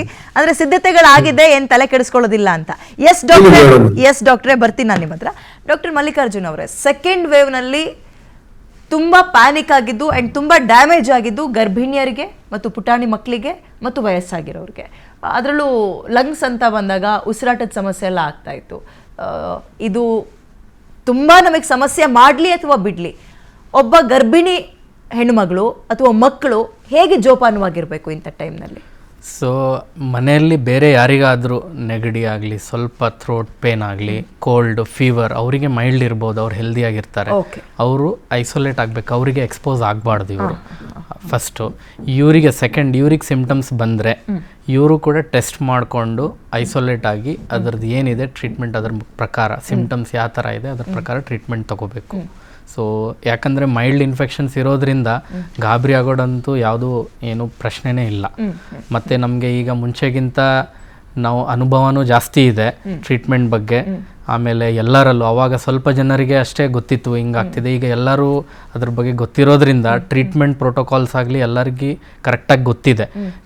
ಕ್ಲಿಯರ್ ಆಗಿ ನಾವು ಮೈಲ್ಡ್, ಮಾಡ್ರೇಟ್, ಸಿವಿಯರ್ ಆಗಿ ಕ್ಲಾಸಿಫೈ ಮಾಡ್ಬೋದು. ಅದು ಆಕ್ಸಿಜನ್ ಬೇಸಿಸ್ ಮೇಲೆ, ಸಿಂಪ್ಟಮ್ಸ್ ಬೇಸಿಸ್ ಮೇಲೆ ಅದ್ರ ಪ್ರಕಾರ ಟ್ರೀಟ್ಮೆಂಟ್ ತಗೋಬೇಕು. ಓಕೆ ಡಾಕ್ಟ್ರೇ, ಈ ಮೆಡಿಕಲಿಗೆ ಹೋಗಿ ನಾವು ಸ್ಯಾನಿಟೈಸರ್ ಮಾಸ್ಕ್ ಎಲ್ಲ ತಗೊಳ್ಳೋ ಟೈಮ್ ಹತ್ರ ಬಂತಾ ಅಥವಾ ಆರಾಮಾಗಿ ಓಡಾಡ್ಬೋದಾ? ಮುನ್ನೆಚ್ಚರಿಕೆಯಾಗಿ ಇಲ್ಲ ಯಾವುದಕ್ಕೂ ಸೇಫ್ಟಿಗೆ ಇರಲಿ ತಗೊಂಡಿರ್ರಿ, ಮಾಸ್ಕ್ ಹಾಕೊಂಡು ಓಡಾಡಿ ಅಂತ ಹೇಳ್ತೀರಾ? ನನ್ನ ದೃಷ್ಟಿಯಲ್ಲಿ ಯಾವುದು ಸದ್ಯದ ಪರಿಸ್ಥಿತಿಯಲ್ಲಿ ಬೇಕಾಗಿಲ್ಲ. ಬಟ್ ಏನಪ್ಪ ಅಂದರೆ ಕೆಲವೊಂದು ದೇಶಗಳಲ್ಲಿ ಮಾಸ್ಕ್ ಬಳಸೋದು ಒಂದು ಇದಾಗಿದೆ. ಅಂದರೆ ಮಾಸ್ಕ್ದು ಪ್ರೊಟೆಕ್ಷನ್ ಏನಿದೆ ಬರೀ ಕೋವಿಡಿಂದ ಅಂತಲ್ಲ, ಈವನ್ ಏರ್ ಪೊಲ್ಯೂಷನ್ನಿಂದ ಅಥವಾ ಏನೇ ಒಂದು ಇಂಡೋರಲ್ಲಿ ಇದ್ದಾಗ ಇದರಿಂದ ಅದನ್ನು ಒಂದು ಇದಂತ ಬಳಸ್ಬೋದು. ಬಟ್ ಕೋವಿಡ್ಗಂತಲೇ ಬಳಸೋವಂಥ ಅವಶ್ಯಕತೆ ಇಲ್ಲ. ಬಟ್ ಈಗ ನಮಗೆ ಕೇಳಿದ್ರೆ ಅನುಭವ ದೃಷ್ಟಿಲಿ ನೋಡಿದ್ರೆ ಈಗ ಸದ್ಯದ ಪರಿಸ್ಥಿತಿಯಲ್ಲಿ ಮಾಸ್ಕ್ ಆಗಲಿ ಅಥವಾ ಸ್ಯಾನಿಟೈಸರ್ ಆಗಲಿ ಏನೂ ಬೇಡ. ಬಟ್ ವಲ್ನರಬಲ್ ಪಾಪ್ಯುಲೇಷನ್ ಅಂತ ಏನಂದಾಗ ಅಥವಾ ಅವ್ರಿಗೆ ಏನಾದರೂ ಒಂದು ಕಾಯಿಲೆಗಳು ಬರೋವಂಥ ಸಾಧ್ಯತೆಗಳಿದ್ದಾಗ ಬಂದಾಗ ಮಾಸ್ಕ್ ಬಳಸಿದರೆ ಅದರಿಂದ ಖಂಡಿತವಾಗ್ಲೂ ಉತ್ತಮ, not for Covid. So madam, ಹಾಗಾದರೆ ನಮ್ಮ ಭಾರತೀಯರ ಇಮ್ಯುನಿಟಿ ಅನ್ನುವಂಥದ್ದು ಈ ತಳಿಗೇನು ಹೆದರ್ಕೊಳ್ಳೋ ಅಗತ್ಯ ಇಲ್ಲ, ಅದೇ ಹೆದರ್ಕೋಬೇಕಷ್ಟೇ. ಕರೋನಾ ವೈರಸ್ಸು ನಾವು ಸ್ಟ್ರಾಂಗ್ ಆಗಿದ್ದೀವಿ, ಮೆಡಿಕೇಷನ್ ಸ್ಟ್ರಾಂಗ್ ಆಗಿದೆ, ಸಿಸ್ಟಮ್ ಸ್ಟ್ರಾಂಗ್ ಆಗಿದೆ. ಸೊ ನಮ್ಮ ಇಮ್ಯುನಿಟಿ ಎಷ್ಟು ಸ್ಪೀಡಾಗಿ, ಕ್ವಿಕ್ಕಾಗಿ ಆ್ಯಂಡ್ ಎಷ್ಟು ಶಾರ್ಪ್ ಆಗಿ ಈ ಕರೋನಾ ವಿರುದ್ಧ ಹೋರಾಟಕ್ಕೆ ರೆಡಿಯಾಗಿದೆ ಅಂತ. ಓಕೆ, ಕರೆಂಟ್ಲಿ ಆ್ಯಕ್ಚುಲಿ ನಾವು ಬೇರೆ ದೇಶಕ್ಕೆ ಕಂಪೇರ್ ಮಾಡಿದ್ರೆ ತುಂಬ ಅಲರ್ಜೀಸ್ ಜಾಸ್ತಿ. ಯಾಕೆ ಹೇಳಿ? ಅದು ಇಮ್ಯುನಿಟಿ ಸಿಸ್ಟಮ್ ತುಂಬ ಕಡಿಮೆ. ಒಂದು ಕಡಲೆ ಬೀಜ ತಿಂದು ಅಲರ್ಜಿ, ಒಂದು ಆಲ್ಮಂಡ್ ತಿಂದು ಅಲರ್ಜಿ, ರ್ಯಾಷಸ್ಸು ಸ್ಟಾರ್ಟ್ ಆಗುತ್ತೆ. ಅಲ್ಲಿ ಡಸ್ಟ್ ಇರಲ್ಲ, ಕೊಳೆ ಇಲ್ಲ, ಕೊಳಕಿರಲ್ಲ, ನೀಟ್ ಎನ್ವೈರ್ಮೆಂಟ್ ಬೇರೆ ದೇಶಗಳಲ್ಲಿ. ಬಟ್ ಇಲ್ಲಿ ಎಲ್ಲ ಥರದ ಡಸ್ಟು, ಎಲ್ಲ ಥರದ ಪೊಲ್ಯೂಷನು, ಎಲ್ಲ ಥರದ ಎಕ್ಸ್ಪೋಸ್ ಆಗಿ ಎಲ್ಲ ಥರದ್ದು ಆ್ಯಂಟಿಬಾಡೀಸು ಬಾಡಿನಲ್ಲಿ ಜನ್ರೇಟ್ ಆಗಿ ಎಲ್ಲ ಸಜ್ಜಾಗಿದ್ದೀವಿ ಅಂತ ಹೇಳಕ್ಕೆ ಇಷ್ಟಪಡ್ತೀನಿ. ಇದು ಒಂದು. ಇನ್ನೊಂದು ಫ್ಯಾಕ್ಟರು, ದಯವಿಟ್ಟು ವಿಟಮಿನ್ ಡಿ, ಸನ್ಲೈಟಾಗೆ ಜಾಸ್ತಿ ಎಕ್ಸ್ಪೋಜರ್ ಕೊಡಿ. ಇದರಿಂದ ನಿಮ್ಮ ಇಮ್ಯುನಿಟಿ ಶಕ್ತಿ ಜಾಸ್ತಿ ಆಗುತ್ತೆ. ಹಾಗೂ ಇಮ್ಯುನಿಟಿ ಇನ್ಕ್ರೀಸ್ ಆಗುವಂಥ ಒಳ್ಳೊಳ್ಳೆ ಆಹಾರ, ನಮ್ಮ ನ್ಯಾಚುರಲ್ ಆಯುರ್ವೇದಿಕ್ಕಲ್ಲೇ ತುಂಬ ಒಳ್ಳೊಳ್ಳೆ ಗಿಡಮೂಲಿಕೆಗಳಿದೆ. ನಿಮ್ಮ ಮನೆ ಇರೋ ತುಳಸಿ ಆಗಲಿ, ಬಾಮ್ಯ ಆಗಲಿ, ಅಶ್ವಗಂಧ ಆಗಲಿ, ಈ ಥರದ್ದೊಂದು ಆಯುರ್ವೇದಿಕ್ ಫುಡ್ಗಳು, ಹೋಮ್ ರೆಮಿಡೀಸ್, ಇದನ್ನೆಲ್ಲ ತಗೊಳ್ಳಿ. ಒಳ್ಳೆ ನಿದ್ದೆ ಮಾಡಿ, ಹಾಗೂ ಎಕ್ಸಸೈಸು, ವಾಕಿಂಗು ಎಕ್ಸಸೈಸ್ ಮಾಡೋದ್ರಿಂದ ಇಮ್ಯುನಿಟಿ ಜಾಸ್ತಿ ಆಗುತ್ತೆ. ಆಮೇಲೆ ಸ್ಟ್ರೆಸ್ ತಗೊಳ್ಳೋದು ಕಡಿಮೆ ಮಾಡಿ. ಯಾವಾಗ ಸ್ಟ್ರೆಸ್ಸನ್ನು ತಗೋತೀರಾ ನಿಮ್ಮ ಇಮ್ಯುನಿಟಿ ಪಾತಾಳಕ್ಕೆ ಇಳಿಯೋಕ್ಕೆ ಶುರುವಾಗುತ್ತೆ. ಇದೇ ನಮ್ಮ ಇಮ್ಯುನಿಟಿ ಅಂತ ಹೇಳೋಕ್ಕೆ ಇಷ್ಟಪಡ್ತೀನಿ. ಸ್ಟ್ರೆಸ್ ಕಡಿಮೆ ಮಾಡಿ, ವಿಟಮಿನ್ ಡಿ, ಸನ್ರೈಸ್ಗೆ ಎಕ್ಸ್ಪೋಜರ್ ಜಾಸ್ತಿ ತಗೊಳ್ಳಿ, ಇಮ್ಯುನಿಟಿ ಇನ್ಕ್ರೀಸ್ ಆಗುವಂಥ ಆಹಾರ ಪದ್ಧತಿಗಳನ್ನ ಅಳವಡಿಸ್ಕೊಳ್ಳಿ. ಹಾಗೂ ಮುಂಚೆಲ್ಲ ಲಿಮ್ಸಿ ಅಂತ ಕೆಲವೊಂದು ಇಮ್ಯುನಿಟಿ ಚಾಕ್ಲೇಟ್ಸ್ ಥರನೂ ಇತ್ತು, ಅದನ್ನು ತಗೋಬೋದು ಬೇಕಾ ಆಸ್ ಎ ಸಪ್ಲಿಮೆಂಟ್ ಥರ. ಸೊ ಈ ಥರ ಭಾಳಷ್ಟಿದೆ. ಆಗ ಕರೆಂಟ್ಲಿ ನಮ್ಮ ಇಮ್ಯುನಿಟಿ ಕೂಡ ಚೆನ್ನಾಗಿದೆ. ಕರೋನಾ ಹೆಚ್ಚಾಗುತ್ತೆ ಅಂತ. ಕರೋನಾ ಅಂದ್ರೆ ಸ್ಟ್ರೆಸ್ ಅಲ್ವಾ ಡಾಕ್ಟ್ರೆ? ಏನ್ ಮಾಡೋದು? ಹೌದು, ಅದು ಕರೋನಾ ಅನ್ನೋದು ಸ್ಟ್ರೆಸ್ ಅಂತ ತಗೋಬೇಡಿ. ಅದೇ ಸ್ಟ್ರೆಸ್, ಅದರಿಂದನೇ ಕರೋನಾ ಬಂದ್ಬಿಡುತ್ತೆ ಅರ್ಧ, ನಿಮ್ಮ ಇಮ್ಯುನಿಟಿ ಇಳ್ದುಬಿಟ್ಟು. ಸೊ ಸ್ಟ್ರೆಸ್ ಏನು ತಗೋಬೇಡಿ. ಇದರಿಂದ ಕರೋನಾನ ಭಯನ ತಲೆಯಿಂದ ತೆಗ್ದಾಕಿ ಅಂತ ಹೇಳಕ್ ಇಷ್ಟಪಡ್ತೀನಿ. ಓಕೆ ಡಾಕ್ಟ್ರೇ, ಈ ಅಸ್ತಮಾ ಪೇಷಂಟ್ಗಳಿಗೆಲ್ಲ ಚಳಿಗಾಲ ಪಾಪ ತುಂಬಾ ಕಷ್ಟ. ಬ್ಯಾಗೆಲ್ಲ ಇನ್ಹೇಲರ್ಸ್ ಎಲ್ಲ ಇಟ್ಕೊಂಡು ಓಡಾಡ್ತಾ ಇರ್ತಾರೆ. ಕರೋನಾ ಬೇರೆ ಬಂದಿದೆ, ವೆದರ್ ಬೇರೆ ಕರೋನಾಗೆ ತುಂಬ ಸಪೋರ್ಟ್ ಮಾಡೋ ಥರನೇ ಇದೆ. ಅಸ್ತಮಾ ಪೇಷಂಟ್ಗಳು ಹೆಂಗಿರಬೇಕು? ಏನು ಚೇಂಜಸ್ ಮಾಡಬಾರ್ದು ಮೇಡಮ್. ಅವ್ರಿಗೆ ಏನು ಟ್ರೀಟ್ಮೆಂಟ್ ಅವರಿಗೆ ಅಡ್ವೈಸ್ ಮಾಡಿರ್ತಾರೆ ಪಲ್ಮನಾಲಜಿಸ್ಟ್ ಅಥವಾ ಶ್ವಾಸಕೋಶ ತಜ್ಞರು, ಅದು ಕಂಟಿನ್ಯೂ ಮಾಡಬೇಕು. ಅದರಲ್ಲಿ ಏನು ಚೇಂಜಸ್ ಮಾಡಬಾರ್ದು. ಒಂದು. ಎರಡನೇದ್ದು, ಅವರು ಆಟ್ ರಿಸ್ಕ್ ಪೇಷಂಟ್ಸಲ್ಲಿ ಬರ್ತಾರೆ. So they are very prone for viral infections. ಕೊರೋನಾಕ್ಕಿಂತ ಅವರು ಫ್ಲೂ ವ್ಯಾಕ್ಸಿನೇಷನ್ ತಗೊಳ್ಳೋದು ತುಂಬ ಇಂಪಾರ್ಟೆಂಟು ಪ್ರತಿ ವರ್ಷ. ಸೊ ಆಮೇಲಿಂದ ಮಾಸ್ಕ್ ಉಪಯೋಗಿಸೋದು, ಇಷ್ಟು ಮಾಡಬೇಕು ಅವರು. ಓಕೆ ಡಾಕ್ಟ್ರೇ, ನಮಗೊಂದು ರೀತಿ ಅದು ಯಾವುದೇ ಸಮಸ್ಯೆ ಬರಲಿ, ಯಾವುದೇ ಕಾಯಿಲೆ ಬರಲಿ, ನಮ್ಮ ಫಸ್ಟ್ ಪ್ರಶ್ನೆ ಏನಿರುತ್ತೆ ಅಂದರೆ ಏನು ತಿನ್ನಬೇಕು, ಏನು ತಿನ್ನಬಾರ್ದು ಅಂತ. ಕರೋನಾ ಇರಲಿ, ಜ್ವರ ಇರಲಿ, ನೀವು ಹೇಳೋದು ತಾಜಾ ಆಹಾರ, ಆವಾಗ ಸಿದ್ಧಪಡಿಸಿದ್ದು ಬಿಸಿ ಬಿಸಿದನ್ನೇ ತಿನ್ನಿ ಅಂತ ಹೇಳ್ತಾ ಇರ್ತೀರಿ. ಸೊ ಕರೋನಾ ಅಂತ ಬಂದಾಗ ಏನು ತಿನ್ನಬಾರ್ದು ಅಂತ ಹೇಳಿ ಫಸ್ಟ್. ಕರೋನಾ ಅಂತ ಬಂದಾಗ ಡೆಫಿನೆಟ್ಲಿ ಏನು ನಾವು ಕೋಲ್ಡ್ ಪದಾರ್ಥಗಳು ಅಂತ ಏನೇನು ಹೇಳ್ತೀವಿ ಅವನ್ನೆಲ್ಲ ಸಾಮಾನ್ಯವಾಗಿ ಐಸ್ ಕ್ರೀಮ್, ಜ್ಯೂಸ್ ಅದನ್ನೆಲ್ಲ ಅವಾಯ್ಡ್ ಮಾಡಬೇಕಾಗತ್ತೆ. ಅದು ವೆರಿ ವೆರಿ ಇಂಪಾರ್ಟೆಂಟ್ ಥಿಂಗ್. ಆದಷ್ಟು ಏನು ಒಂದು ಹೋಮ್ ಮೇಡ್ ಫುಡ್ಸ್ ಅಂತ ಬಿಸಿ ಆಗಿರುವಂಥ, ಶುಚಿಯಾಗಿರುವಂಥ ಆಹಾರಗಳನ್ನ ತಿಂದರೆ ಅದರಿಂದ ಒಳ್ಳೆಯದು. ಆಲ್ರೆಡಿ ಇಮ್ಯುನಿಟಿ ಡೆವಲಪ್ಮೆಂಟ್ ಅದ್ರ ಬಗ್ಗೆ ದಿವ್ಯಾ ಅವರು ಭಾಳ ಸ್ಪಷ್ಟವಾಗಿ ಹೇಳಿದರು. ಹಾಗಾಗಿ ಇದನ್ನು ತಗೋಬೇಕಾಗತ್ತೆ. ಸೊ ಭಾಳ ಇಂಪಾರ್ಟೆಂಟ್ ಏನಂದರೆ ಯಾವಾಗಲೂ ಮನುಷ್ಯನಿಗೆ ಊಟ, ನಿದ್ದೆ ಮತ್ತು ಏನು ಫಿಸಿಕಲ್ ಆ್ಯಕ್ಟಿವಿಟಿ ಅಥವಾ ಎಕ್ಸಸೈಸ್ ಅಂತ ಹೇಳ್ತೀವಿ, ಇದು ಭಾಳ ಇಂಪಾರ್ಟೆಂಟು. ಸೊ ಹಾಗಾಗಿ 7 ಅವರು ಮಲಗಬೇಕಾಗತ್ತೆ, ನಿದ್ದೆ ಮಾಡಬೇಕಾಗತ್ತೆ, ಒಂದು ವೆರಿ ಇಂಪಾರ್ಟೆಂಟು. ಎರಡನೇದು ಆಹಾರನ ಸರಿಯಾದ ರೀತಿಯಲ್ಲಿ ಸರಿಯಾದ ಟೈಮಲ್ಲಿ ತಗೋಬೇಕಾಗತ್ತೆ. ಮೂರನೇದು ಏನಪ್ಪ ಅಂದರೆ ಆದಷ್ಟು ದೇಶದಲ್ಲಿ ನಾವೊಂದು ಮನೋಭಾವ ಬಳಸ್ಕೋಬೇಕು. ಏನಂದರೆ ಹೆಲ್ತಿಯಾಗಿರಬೇಕು ಅಂದರೆ ದಿನಕ್ಕೆ ನಾವು 45 ನಿಮಿಷ ಒಂದು ಫಿಸಿಕಲ್ ಆ್ಯಕ್ಟಿವಿಟಿ ಮಾಡಬೇಕು ಅಂತ ಹೇಳ್ತೀವಿ, ಎಕ್ಸಸೈಸ್ ಮಾಡಬೇಕು ಅಂತ ಹೇಳ್ತೀವಿ. ಸೊ ಅದನ್ನು ಅಟ್ಲೀಸ್ಟ್ ವಾರದಲ್ಲಿ 5 ದಿನ ಆದರೂ ಮಾಡಿದರೆ, ಸೊ ಆಟ ಆಡೋದು ಅಥವಾ ಫಿಸಿಕಲ್ ಆ್ಯಕ್ಟಿವಿಟಿ ಮಾಡೋದು, ವಾಕಿಂಗ್ ಮಾಡೋದು, ಸೊ ಈ ಥರ ಹ್ಯಾಬಿಟ್ಸ್, ಇವನ್ನ ಹೆಲ್ತಿ ಹ್ಯಾಬಿಟ್ಸ್ ಅಂತ ಹೇಳ್ತೀವಿ. ಇದನ್ನು ಮಾಡಿದಾಗ ಬರೀ ಕರೋನಾ ಅಂತಲ್ಲ, ಸಾಮಾನ್ಯವಾಗಿ ಎಲ್ಲ ಕಾಯಿಲೆಗಳಿಂದನೂ ಕೂಡ ನಾವು ಇದು ಮಾಡ್ಬೋದು. ನಮ್ಮ ದೇಶದಲ್ಲಿ ನಾವು ಒಂದು ಹೆಲ್ತ್ ಸೀಕಿಂಗ್ ಬಿಹೇವಿಯರ್ ಅಂತ ಮಾತಾಡ್ತೀವಿ. ಒಂದೇನಪ್ಪ ಅಂದರೆ ಯಾಕೆ ಎಕ್ಸಸೈಸ್ ಮಾಡ್ತಾ ಇದೀಯ ಅಂದರೆ ತೆಳ್ಳಗಾಗಕ್ಕೆ ಅಂತ, ಸಣ್ಣಗಾಗಕ್ಕೆ. ಸೊ ಖಂಡಿತವಾಗ್ಲೂ ಅದು ಆ ಪದ್ಧತಿ ಬಿಡಬೇಕು. ಆರೋಗ್ಯಕ್ಕೋಸ್ಕರ ನಾವು ಎಕ್ಸಸೈಸ್ ಮಾಡ್ತಿದೀವಿ ಅಂತ. ನನಗೆ ಕಂಡಾಗ ಎಷ್ಟೋ ಜನ ಹೇಳ್ತಾರೆ, ನಿಮಗೆ ಎಕ್ಸಸೈಸ್ ಮಾಡೋದೇ ಬೇಡ, ನೀವು ಸಣ್ಣಕ್ಕಿದ್ದೀರ ಅಂತ. ಇಲ್ಲ, ಬಟ್ ನಾನು ಮಾಡಬೇಕು, ಬಿಕಾಸ್ ನನಗೆ ಕೂಡ ಹೆಲ್ತ್ದ ಆಕ್ಟಿವಿಟಿ ಭಾಳ ಇಂಪಾರ್ಟೆಂಟು ಅಂತ. ಆಮೇಲೆ ಎರಡನೇದು, ನಾವೇನಾಗ್ತೀವಿ ರಿಸ್ಕ್ ಪಾಪ್ಯುಲೇಷನ್ ಅಂತ ಹೇಳ್ತೀವಿ. ತಂದೆ ತಾಯಿಗೆ ಡಯಾಬಿಟಿಸ್ ಇದೆ, ಹೈಪರ್ ಟೆನ್ಷನ್ ಇದೆ, ಸೊ ಅದು ಮಕ್ಕಳಿಗೆ ಬರುವಂಥ ಸಾಧ್ಯತೆ ತುಂಬ ಜಾಸ್ತಿ ಇರುತ್ತೆ. ಅವರು ಖಂಡಿತವಾಗ್ಲೂ ಕಂಪೇರ್ ಟು ಅದರ್ಸು, ಅವರು ಚಿಕ್ಕ ವಯಸ್ಸಿಂದನೇ ಅವರು ಅದನ್ನು ಮಾಡುವಂಥ ಆ್ಯಕ್ಟಿವಿಟೀಸ್ ಏನಿರುತ್ತೆ ಅದು. ಸೊ ಈ ಡಯಾಬಿಟಿಸು ಹೈಪರ್ ಟೆನ್ಷನ್ ಬಂದಮೇಲೆ ಎಕ್ಸಸೈಸ್ ಮಾಡೋದಕ್ಕಿಂತ ಅದನ್ನು ಬರೋದನ್ನು ತಡೆಗಟ್ಟಲಿಕ್ಕೆ ಮುಂದೆ ಇವತ್ತೆಲ್ಲ ನಾಳೆ ಬರ್ಬೋದು, ಬಟ್ ಖಂಡಿತವಾಗ್ಲೂ ಅದರಿಂದ ಏನು ನಾವು ಈ ಥರ ಒಂದು ಇದನ್ನು ಮಾಡಿದಾಗ ಅಂತ ಒಂದು ಇಂಪಾರ್ಟೆಂಟ್. ಆಮೇಲೆ ವೆರಿ ಇಂಪಾರ್ಟೆಂಟು ಈಗ ನವಡೇಸು ಆಹಾರ ಪದ್ಧತಿ. ಸೊ ಆಹಾರ ಪದ್ಧತಿ, ಈಗ ಜಂಕ್ ಫುಡ್ಸ್ ಅಂತ ನಾವೇನು ಹೇಳ್ತೀವಿ ಅಥವಾ ಇದು ಹೇಳ್ತೀವಿ. ಈಗ ವಿಶ್ವ ಆರೋಗ್ಯ ಸಂಸ್ಥೆ ಮಾನದಂಡದ ಪ್ರಕಾರ ಒಂದು ವ್ಯಕ್ತಿ 5 ಗ್ರಾಮ್ ಸಾಲ್ಟ್ ತಿನ್ನಬೇಕು ಒಂದು ದಿನಕ್ಕೆ, ಅಂದರೆ 1 ಚಮಚ. ಸೊ ನಮ್ಮ ಭಾರತೀಯರು 10-12%, 10-12 ಗ್ರಾಮ್ ತಿಂತಾ ಇದ್ದೀವಿ. ಕೆಲವು ಕಡೆ ನೋಡಿದಾಗ 15 ಗ್ರಾಮ್, ಅಂದರೆ 3 ಪಟ್ಟು ಜಾಸ್ತಿ. ಅದಕ್ಕೆ ಈಗ ಹೈಪರ್ ಟೆನ್ಷನ್ ಜಾಸ್ತಿ ಆಗ್ತಾ ಇದೆ. ಸೊ ಬರೀ ಡಯಾಬಿಟಿಸ್ ಅಲ್ಲ, ಹೈಪರ್ ಟೆನ್ಷನ್ ಕೂಡ ಜಾಸ್ತಿ ತಿಂದ್ರೆ ಮಾತ್ರ BP ಜಾಸ್ತಿ ಅಲ್ಲ. ಉಪ್ಪು ಈಸ್ ಡೆಫಿನೆಟ್ಲಿ ಅದು ಒಂದು ರೀಸನ್. ಹೌದು, ಅದು that is the main reason. One of the ಇದು ಸಾಲ್ಟ್ ರಿಸ್ಟ್ರಿಕ್ಟೆಡ್ ಡಯಟ್ ಅಂತ ನಾವು ಹೇಳ್ತೀವಿ, ಡ್ಯಾಶ್ ಡಯಟ್ ಅಂತ ನಾವು ಮಾತಾಡ್ತೀವಿ.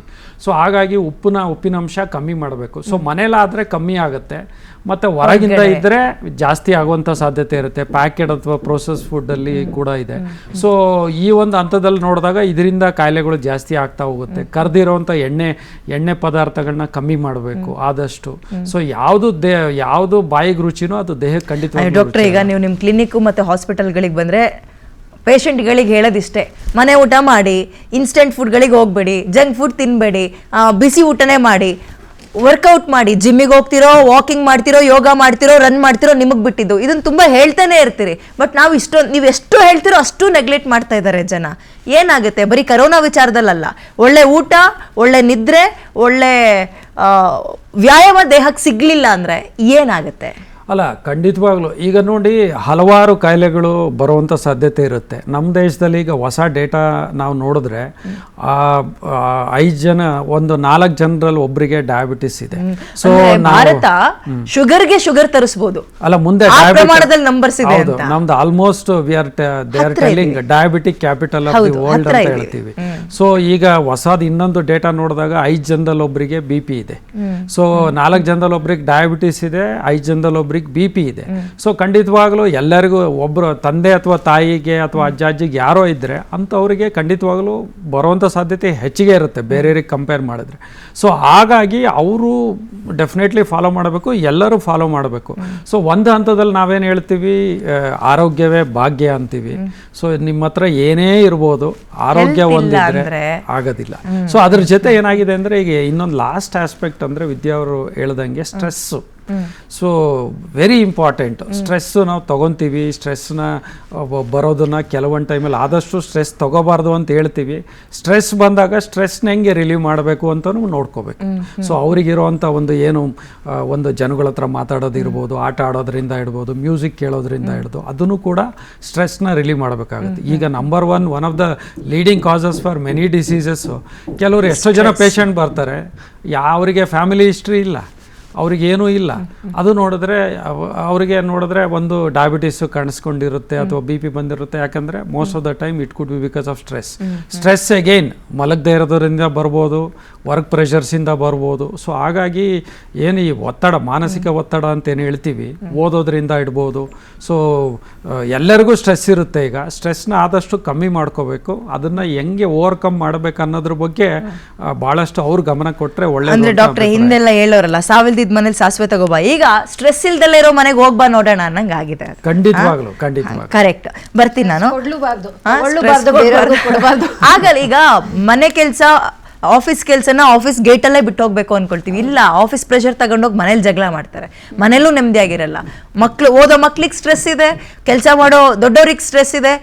ಅಂದ್ರೆ ಆ ಸ್ಟ್ರೆಸ್ ಹೆಂಗಾಗ್ಬಿಟ್ಟಿದೆ ಅಂದ್ರೆ ತುಂಬಾ ಕಾಮನ್ ಆಗ್ಬಿಟ್ಟಿದೆ. ಬಿ ಪಿ, ಶುಗರು, ಸ್ಟ್ರೆಸ್ಸು ಇದು ಎಲ್ಲರೂ ಕಾಮನ್ ಅನ್ಕೊಬಿಟ್ಟಿದ್ದಾರೆ. ಬಿ ಪಿ, ಶುಗರ್ ಅಂದ್ರೆ ಅದು ದೊಡ್ಡ ಸಮಸ್ಯೆ ಅದು. ಬಟ್ ಎಲ್ಲರೂ ಅದು ಬಿ ಪಿ ಅಲ್ವಾ ಬಿಡು, ಎಲ್ರಿಗೂ ಇರುತ್ತೆ ಬಿಡು, ಡಯಾಬಿಟಿಕ್ ಅಲ್ವಾ ಬಿಡು, ಎಲ್ರಿಗೂ ಇದೆ ಬಿಡು ಅನ್ನೋ ರೀತಿಯಲ್ಲಿ ನಾವು ಬದಲಾಗ್ಬಿಟ್ಟಿದ್ದೀವಿ. ಇದು ತುಂಬ ಡೇಂಜರ್ ಅಂತ ನೀವು ಹೇಳ್ತಾ ಇರೋದು. ಎಸ್, ನಾನು ಬರ್ತೀನಿ ಡಾಕ್ಟ್ರೆ ನಿಮ್ಮ ಹತ್ರ. ಡಾಕ್ಟರ್ ಮಲ್ಲಿಕಾರ್ಜುನ್ ಅವರೇ, ಅಸ್ತಮಾ ಬಗ್ಗೆ ಮಾತಾಡ್ತಾ ಇದ್ವಿ. ಬೆಂಗಳೂರಿನಲ್ಲಿ AQI, ಏರ್ ಕ್ವಾಲಿಟಿ ಇಂಡೆಕ್ಸ್ ಅನ್ನೋದು 50 ಮೇಲಿದೆ ಅಂತ ಕೇಳ್ಪಡ್ತಾ ಇದ್ವಿ. ಸಾರಿ, 50 ಕೆಳಗಿರ್ಬೇಕು, ಅದು 50 ಮೇಲೆ ಇರಬಾರ್ದು ಅಂತ. ನಮ್ಮಲ್ಲಿ 70 ಇದೆಯಂತೆ. ಅಂದರೆ ಇಲ್ಲಿ ನಮ್ಮಲ್ಲಿ ಆಹಾರ ಸರಿಯಾಗಿ ಒಳ್ಳೆಯ ಆಹಾರ ಸಿಗ್ತಾ ಇಲ್ಲ, ನೀರು ಪೊಲ್ಯೂಟ್ ಆಗಿದೆ, ಈಗ ಗಾಳಿನೂ ಸರಿ ಇಲ್ಲ ಅಂದಾಗ ಲಂಗ್ಸಿಗೆ ಯಾವ ರೀತಿಯ ಪರಿಣಾಮ ಬೀರುತ್ತೆ ಅದು? ಬೆಂಗಳೂರು ಜನ ಎಕ್ಸ್ಪೆಷಲಿ ಒಳ್ಳೆ ಗಾಳಿ ತಗೊಳ್ಳೋ ವಿಚಾರದಲ್ಲಿ, ಲಂಗ್ಸನ್ನು ಆರಾಮಾಗಿ ಇಟ್ಕೊಳ್ಳೋ ವಿಚಾರದಲ್ಲಿ ಏನು ಮಾಡಬೇಕು ಸರ್ ನಾವು? ಮೇಡಮ್, ಎಷ್ಟೊಂದು ಜನ ದಿಸ್ ಇಸ್ ಬ್ಯಾಂಗ್ಳೂರ್ ರೀಲೊಕೇಶನ್ ಆಗಿರ್ತಾರೆ, ಬೇರೆ ಸಿಟಿಯಿಂದ, ಬೇರೆ ಸ್ಟೇಟಿಂದ. ಅವರಿಗೆ ಅಲರ್ಜಿ ಇರಲ್ಲ, ಇಲ್ಲಿ ಬಂದ ಮೇಲೆ ಸ್ಟಾರ್ಟ್ ಆಗುತ್ತೆ. ನಾನು ಬೆಂಗಳೂರು ಬಂದೆ, ಸ್ಟಾರ್ಟ್ ಆಯಿತು. ಮುಂಚೆ ಇಲ್ಲ ಅಂತ ಅರ್ಥ ಇಲ್ಲ, ಮುಂಚೆ ಇರುತ್ತೆ, ಮೈಲ್ಡ್ ಇರುತ್ತೆ. ಸೊ ಬ್ಯಾಂಗ್ಳೂರಲ್ಲಿ ಅಲರ್ಜೀಸ್ ಜಾಸ್ತಿ ಆಗುತ್ತೆ. ಸೊ ದಟ್ ಈಸ್ ಬಿಕಾಸ್ ಬೆಂಗಳೂರಲ್ಲಿ ದ ಪೋಲನ್ಸ್ ಒಂದು ಜಾಸ್ತಿ, ಆಮೇಲಿಂದ ಸೀಸನಲ್ ಇನ್ಫೆಕ್ಷನ್ಸ್ ಜಾಸ್ತಿ. 2 ಸ್ಪೈಕ್ಸ್ ಆಫ್ ಇನ್ಫೆಕ್ಷನ್ಸ್ ನೋಡ್ತೀವಿ ಮಾನ್ಸೂನ್ ಸೀಸನ್ಸ್, ಅವಾಗ ವೈರಲ್ ಇನ್ಫೆಕ್ಷನ್ಸ್ ಆಗುತ್ತೆ. One of the trigger for asthma is viral infection. ಅದು ಆಮೇಲೆ ವಾತಾವರಣ ಕೂಡ ತಂಪಿರುತ್ತೆ, ಕೋಲ್ಡ್, ಅದರಿಂದ. ಸೊ ಎಲ್ಲ ಸೇರಿಬಿಟ್ಟು ಅಲರ್ಜಿಸ್ ಸ್ವಲ್ಪ ಜಾಸ್ತಿ ಇಲ್ಲಿ. ಯಾರಿಗೆ ಮೈಲ್ಡ್ ಇರುತ್ತೆ ಅದು ಅನ್ಕವರ್ ಆಗುತ್ತೆ, they will have severe allergies. ಹೇಗೆ ಈಗ ನಮ್ಮ ಶ್ವಾಸಕೋಶ ಆರೋಗ್ಯವಾಗಿರಬೇಕು ಅಂದರೆ ನಾವೇನು ಗಾಳಿನಂತೂ ಸರಿ ಮಾಡೋಕ್ಕಾಗಲ್ಲ ಬೆಂಗಳೂರಿನಲ್ಲಿ. ಮನೇಲಿ ಏನು ಮಾಡ್ಕೋಬೇಕು ಸರ್? ಈ ಪ್ರಾಣಾಯಾಮ, ಯೋಗ, ಈ ಥರದ್ದು ಏನಾದರೂ ಮಾಡ್ಕೊಂಡು ಸ್ವಲ್ಪ ಆರೋಗ್ಯ ಕಾಪಾಡ್ಕೋಬೋದಾ ನಾವು? ಸೊ ಮತ್ತೆ ನಾನು ಸರ್ ಹೇಳಿದ್ದನ್ನೇ ರಿಟರೇಟ್ ಮಾಡೋಕ್ಕೆ ಇಷ್ಟಪಡ್ತೀನಿ. 3 ಥಿಂಗ್ಸ್: ಸ್ಲೀಪ್, ಎಕ್ಸಸೈಸ್, ಡಯಟ್. ಇದು 3 ಲಾಸ್ಟಿಗೆ ಪಿಲ್ಲರ್ಸ್ ಇರೋದು. ಸೊ ನಾವು ಮತ್ತೆ ಯೋಗಾಸನ, ಪ್ರಾಣಾಯಾಮ ಆಗಲಿ, again it is one form of ಎಕ್ಸಸೈಸೇ ಬರುತ್ತೆ. ಡಯಟಲ್ಲಿ ಕೆಲವೊಬ್ಬರು ಅಲರ್ಜಿಕ್ ಇರ್ತಾರೆ ಕೆಲವೊಂದು ಪದಾರ್ಥಗಳಿಗೆ. ಕೆಲವೊಬ್ಬರು ಕುಕುಂಬರು ಅಥವಾ ಕ್ಯಾರೆಟು ಅದು ರಾ ತಿಂದರೆ ಅದಕ್ಕೆ ಕೂಡ ಅಲರ್ಜಿ ಆಗುತ್ತೆ. ಅದಕ್ಕೆ ಓರಲ್ ಅಲರ್ಜಿ ಸಿಂಡ್ರೋಮ್ ಅಂತ ಹೇಳ್ತೀವಿ. ಅದು ಅವರು ಗಮನಿಸಿ ಅದು ಅವಾಯ್ಡ್ ಮಾಡಬೇಕು. ಅವರು ಒನ್ಸ್ ದೇ ಸ್ಟಾರ್ಟ್ ಎಕ್ಸಸೈಸಿಂಗ್ ಮತ್ತು ಸ್ಲೀಪ್ ಚೆನ್ನಾಗಿದ್ದರೆ ಅವ್ರದ್ದು ಅಲರ್ಜಿಸ್ ಕಡಿಮೆ ಆಗ್ತಾ ಹೋಗುತ್ತೆ. ಸ್ಲೀಪ್ ತುಂಬ ಇಂಪಾರ್ಟೆಂಟ್, ಯಾಕಂದರೆ ಇಮ್ಯುನಿಟಿ ಎಲ್ಲ ಸ್ಲೀಪಲ್ಲೇ ಆಗುತ್ತೆ. Your immunity also. ನಾವು ವ್ಯಾಕ್ಸಿನೇಷನ್ ಕೊಡುವಾಗೂ ಕೂಡ there is a study, person should have slept 48 hours well before he takes vaccination for better immunity response, antibody productionಗೆ. ಡಾಕ್ಟ್ರೆ, ಇದು ನಿಮ್ಗಳಿಗೆ ತುಂಬ ಚೆನ್ನಾಗಿ ಗೊತ್ತಿರುತ್ತೆ, ಜನಸಾಮಾನ್ಯರು ನಮಗೆ ಗೊತ್ತಿರಲ್ಲ. ರೋಗ ನಿರೋಧಕ ಶಕ್ತಿ, ಇಮ್ಯುನಿಟಿ ಅಂತ ಕರೋನಾ ಟೈಮ್ನಲ್ಲೇ ನಮಗೆ ಆ ಪದಗಳು ಅರ್ಥ ಆಗಿದ್ದು, ನಮಗೆ ಪರಿಚಯ ಆಗಿದೆ ಆವಾಗ. ಸೊ ಹೇಳಿ, ಇಮ್ಯುನಿಟಿ ಜಾಸ್ತಿ ಆಗಬೇಕು ಅಂದರೆ ಇದನ್ನು ತಿನ್ನಿ, ಇಮ್ಯುನಿಟಿ ಜಾಸ್ತಿ ಆಗಬೇಕು ಅಂದರೆ ಇದನ್ನು ಕುಡೀರಿ ಅಂತ ಹೇಳಿದವರು, ಇಮ್ಯುನಿಟಿ ಜಾಸ್ತಿ ಆಗಬೇಕು ಅಂದರೆ ನಿದ್ರೆ ಮಾಡಿದ್ರು ಸಾಕು ಅಂತ ನಮ್ಮ ಜನಕ್ಕೆ ಗೊತ್ತೇ ಇಲ್ಲ. ಇದ್ರ ಬಗ್ಗೆ ಏನು ಹೇಳ್ತೀರಾ? ಖಂಡಿತವಾಗ್ಲು. ಯಾಕೆಂದರೆ ಒಂದು ಏನಪ್ಪ ಅಂದರೆ ನಾವು ಒಂದು ನಮ್ಮ ಕರಿಕ್ಯುಲಮ್ ಅಂತ ಹೇಳ್ತೀವಿ, ಅಂದರೆ ಸ್ಟಡಿ ಕರಿಕ್ಯುಲಮಲ್ಲಿ ನಾವು ಫೋಕಸ್ ಮಾಡ್ತಾ ಹೋದಾಗ ಇದ್ರ ಬಗ್ಗೆನೂ ಕೂಡ ನಮ್ಮ ಒಂದು ಕರಿಕ್ಯುಲಮಲ್ಲಿ ಮಕ್ಕಳಿಗೆ ಅದನ್ನು ಹೇಳ್ಕೊಡೋಕ್ಕೆ ಶುರು ಮಾಡಬೇಕಾಗುತ್ತೆ. ತಾವಾಗಲೇ ಹೇಳ್ತಾ ಇದ್ರಿ ಓದೋದ್ರಿಂದ ಮಕ್ಕಳಿಗೆ ಸ್ಟ್ರೆಸ್ಸು ಅಂತ. ಮಕ್ಕಳಿಗಿಂತ ಜಾಸ್ತಿ ಪೇರೆಂಟ್ಸಿಗೆ ಸ್ಟ್ರೆಸ್ ಆಗಿದೆ ಈಗ. ಸೊ ಹಾಗಾಗಿ ಓದಿಸೋದು ಒಂದು ಸ್ಟ್ರೆಸ್ ಆಗಿದೆ. ಸೊ ಈ ಒಂದು ಹಂತದಲ್ಲಿ ನೋಡ್ತಾ ಹೋದಾಗ ಭಾಳ ಇಂಪಾರ್ಟೆಂಟು. ಸೊ ಒಂದೇನಂದರೆ ನಾವು ಎಲ್ಲ ವಿಷಯಕ್ಕೂ ಕಲೆಕ್ಟಿವ್ ಎಫರ್ಟ್ ಅಂತೀವಿ. ಈಗ ಆಲ್ರೆಡಿ ಡಾಕ್ಟರ್ ಮಲ್ಲಿಕಾರ್ಜುನ್ ಅವ್ರು ಹೇಳ್ತಾ ಇದ್ರು, ತಾವು ಕೇಳಿದ್ರಿ ಏರ್ ಪೊಲ್ಯೂಷನ್ ಅಂದರೆ ಬರೀ ಜನದಿಂದ ಅಲ್ಲ. ಸೊ ಜನಕ್ಕೆ ಬರೀ ಅವರು ಏನು ತಗೋಬೇಕು ಅನ್ನೋದಕ್ಕಿಂತ ಜಾಸ್ತಿ ಮರಗಳನ್ನ ನೆಡಬೇಕು, ಆದಷ್ಟು ಟ್ರಾನ್ಸ್ಪೋರ್ಟೇಷನ್ ಕಾರ್ ಪೂಲಿಂಗಲ್ಲಿ ಹೋಗಬೇಕು. ಸೊ ಈ ಥರ ಎಲ್ಲ ಮಾಡಿದಾಗ, ಕಾರಲ್ಲಿ ಹೋದಾಗ ವೆಹಿಕಲ್ ಟ್ರಾನ್ಸ್ಪೋರ್ಟ್ ಕಮ್ಮಿ ಆದರೆ ಡೆಫಿನೆಟ್ಲಿ ಅದರಿಂದ ಅದು ಒಂದು ಎನ್ವಿರಾನ್ಮೆಂಟಲ್ ಇದಾಗುತ್ತೆ.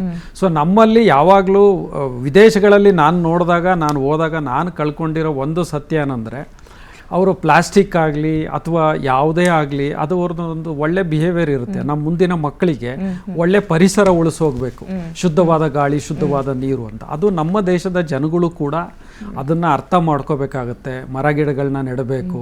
ಸೊ ಈ ಥರ ಆಮೇಲೆ ಪ್ರತಿಯೊಂದು ಸರ್ಕಾರ ಮಾಡೋಕ್ಕಾಗಲ್ಲ, NGO ಮಾಡೋಕ್ಕಾಗಲ್ಲ. ನಾವು ನಮ್ಮ ಇದಕ್ಕೆ ಈಗ ಎಷ್ಟೋ ಜನಗಳು ಪ್ಲಾಸ್ಟಿಕ್ನೆಲ್ಲ ಬಿಸಾಕೋಲ್ಲ, ತುಂಬ ಚೆನ್ನಾಗಿ ಅವೇರ್ನೆಸ್ ಇದೆ, ಬಟ್ ಅದನ್ನು ಎಲ್ಲರೂ ಫಾಲೋ ಮಾಡಬೇಕು.